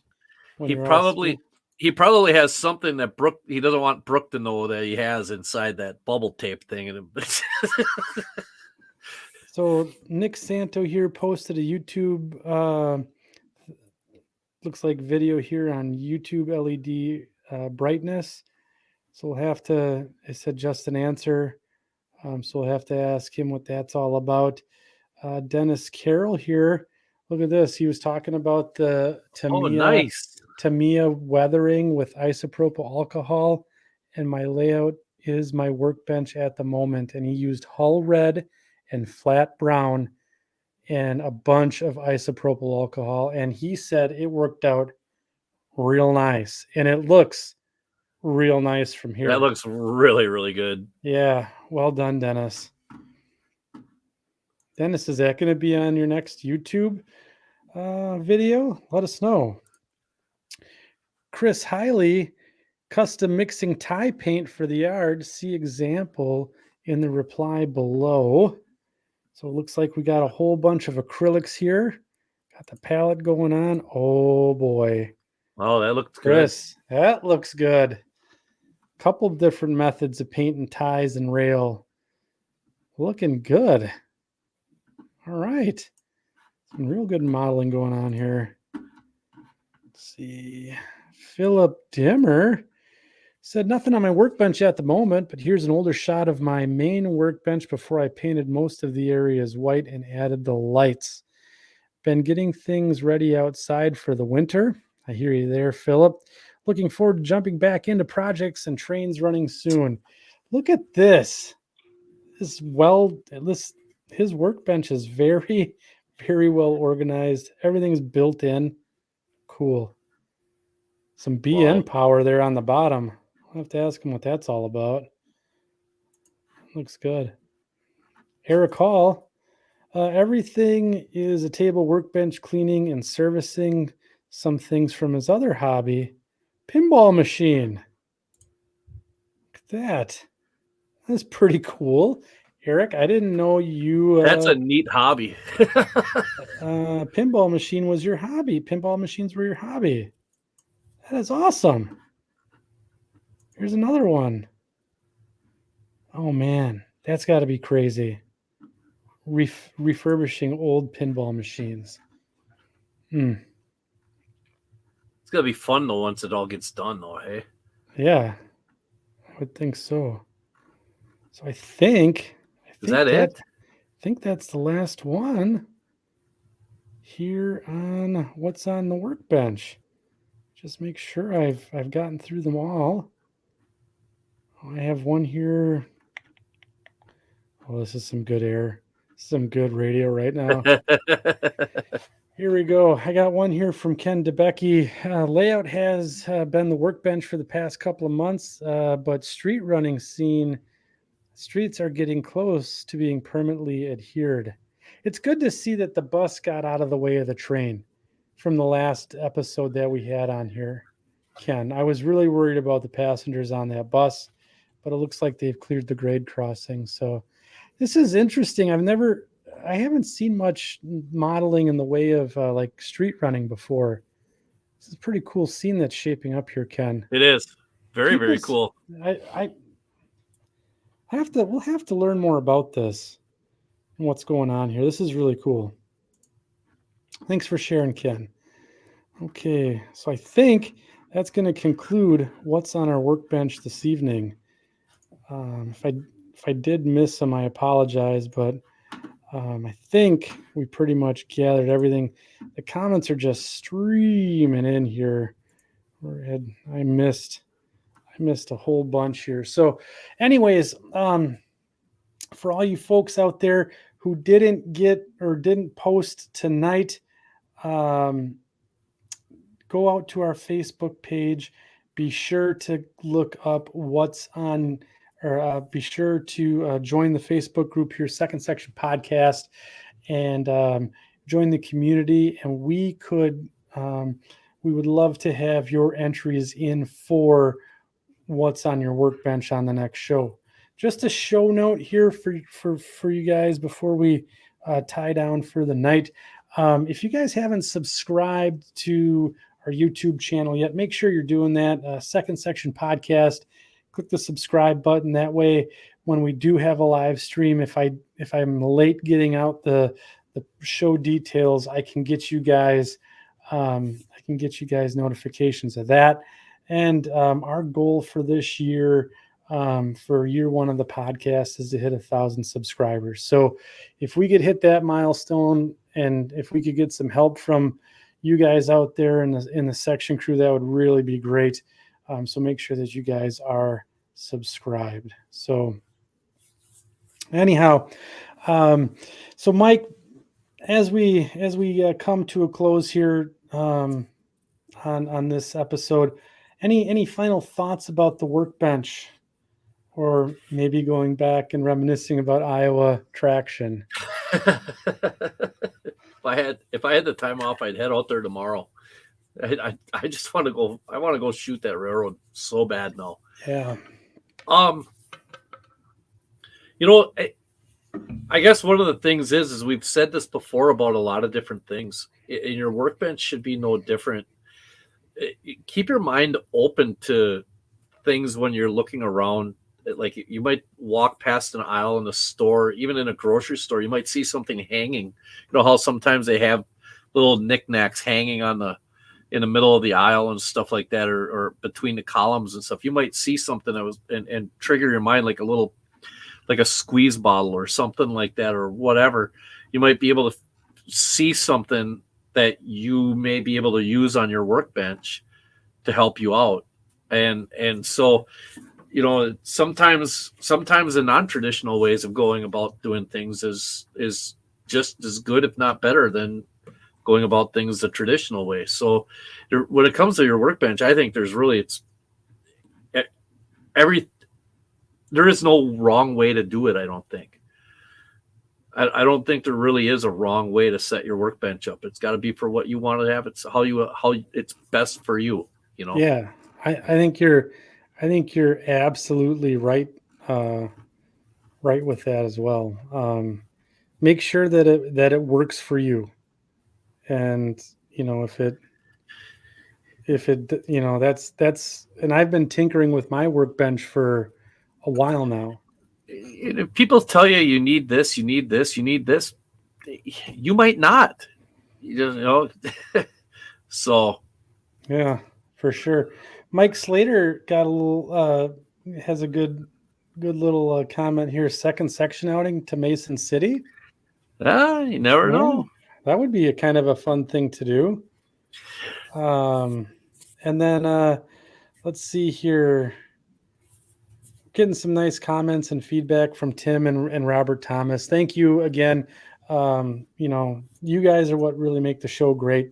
I think I have more fun interacting with Mike and the crew here than anything else. So yeah, please keep joining in on the shows from week to week. Robert Thomas, thank you for the kind words. We truly appreciate it. And then I wanted to mention that here quick. I think we should talk about this real quick before we close up shop. Yeah, I attended the operators retreat in the Twin Cities, put on by the Twin Cities division of the NMRA, and that was back on the 8th of the month. And I tell you what a blast! I got to operate on 2 fantastic layouts. One of them was 15 feet by 30 inches or something. Yeah, just absolutely remarkable layouts. Saw a lot of guys, got to go over to Split Rock, got to go over to his house and see his layout. And I mean, amazing, or mining company layout, I should say, because he doesn't model a railroad. He models a mining company. Yeah. Just absolutely fantastic. I look forward to doing it again next year. It's one of those things that really brought me closer to people that I already known them just a little bit. Now I know them a lot better, and it's just so much fun. Well organized too. Yeah, red dirt. Got to go to red dirt. Very well organized. Next year, I expect it to be bigger and better. So Thomas, no pressure. But like I said, no pressure. It was great. I think they had 5 or 6 layouts. Yeah, I'm not sure what we have. It's like right around 20 guys, and everybody did 2 sessions. One a morning session at one layout, and then they went after lunch. You went to a second layout and did a session at that layout, and it was a lot of fun. It was very relaxing and a great learning experience. So it was really a lot of fun. Job well done by the guys over there, Minneapolis. Yeah. And if you guys, if the section crew hasn't checked them out yet, Tom also leads a great model railroad podcast called The Crossing Gate as well. So make sure you're checking that out because a lot of the guys that were at the operating weekend are guests on Tom and Ken Zeska's show for the Twin Cities division of the NMRA. It is a really good show. They had an awesome episode that was released this last week about rabbit holes, and I laughed when I started hearing that. I related to that one pretty. That one hit pretty close to home. I was riding lawnmower. I'm sitting there going rabbit hole, and right as I went past my speeder, I'm sitting there going, talk about rabbit holes. Yeah, exactly. So I if you guys again haven't checked them out, they're the Crossing Gate, and you can catch them on iTunes and Spotify's where I grab them. And David Winther's right. They have the best. They have the best intros in all of podcasting. So be sure to check them out. They're Mrs. Split Rock is amazing. Yes, the commercial ads are fantastic, and it's truly a fun listen. Andy and I have both been on the receiving end of those ads. So make sure you guys check them out if you haven't, and tell your friends. It's an amazing. So again, I want to before we tie down, I want to just say thank you to everyone out in the section crew tonight. We carried 80-90 people in the chat almost all the way to the end here. That's a fantastic showing from the section crew. A lot of great questions and comments and banter in the chat going all night. And I just want to thank for everyone for the questions and all the good stuff that we were able to air out on the show. So Mike, it's going to be interesting. We're getting into modeling season, and Yep. I can't wait. It's going to be a fun ride here. And to think we only have a few more shows, and we have been doing this for 1 year. I know. I can't Yeah. believe it. Well, we can't- wouldn't be doing it if it weren't for the guys and out there watching and listening Yeah. and stuff. Yeah. So thank you for everything, you guys. It's been crazy. It's a lot of fun. It's been a tremendous amount of fun. So anyways, if you guys haven't, subscribe to the show here on YouTube, and make sure you check us out on the Facebook group. Fantastic community of modelers out there, always willing to help out if there's any questions, or it's just a great place to display some of your modeling efforts as well. So Ralph says, are we ready for round 2 of Ralph? We still have to get the answer to what he did with the popsicle sticks and the mayonnaise and the and the and the 3-in-1 oil, or whatever it was, Vaseline and some other weird stuff. But I think we need that. So Ralph definitely will be reaching out. All right, gang. I want to thank everyone for tuning in tonight. We'll see you in 2 weeks. Take care and good night. Night, everybody.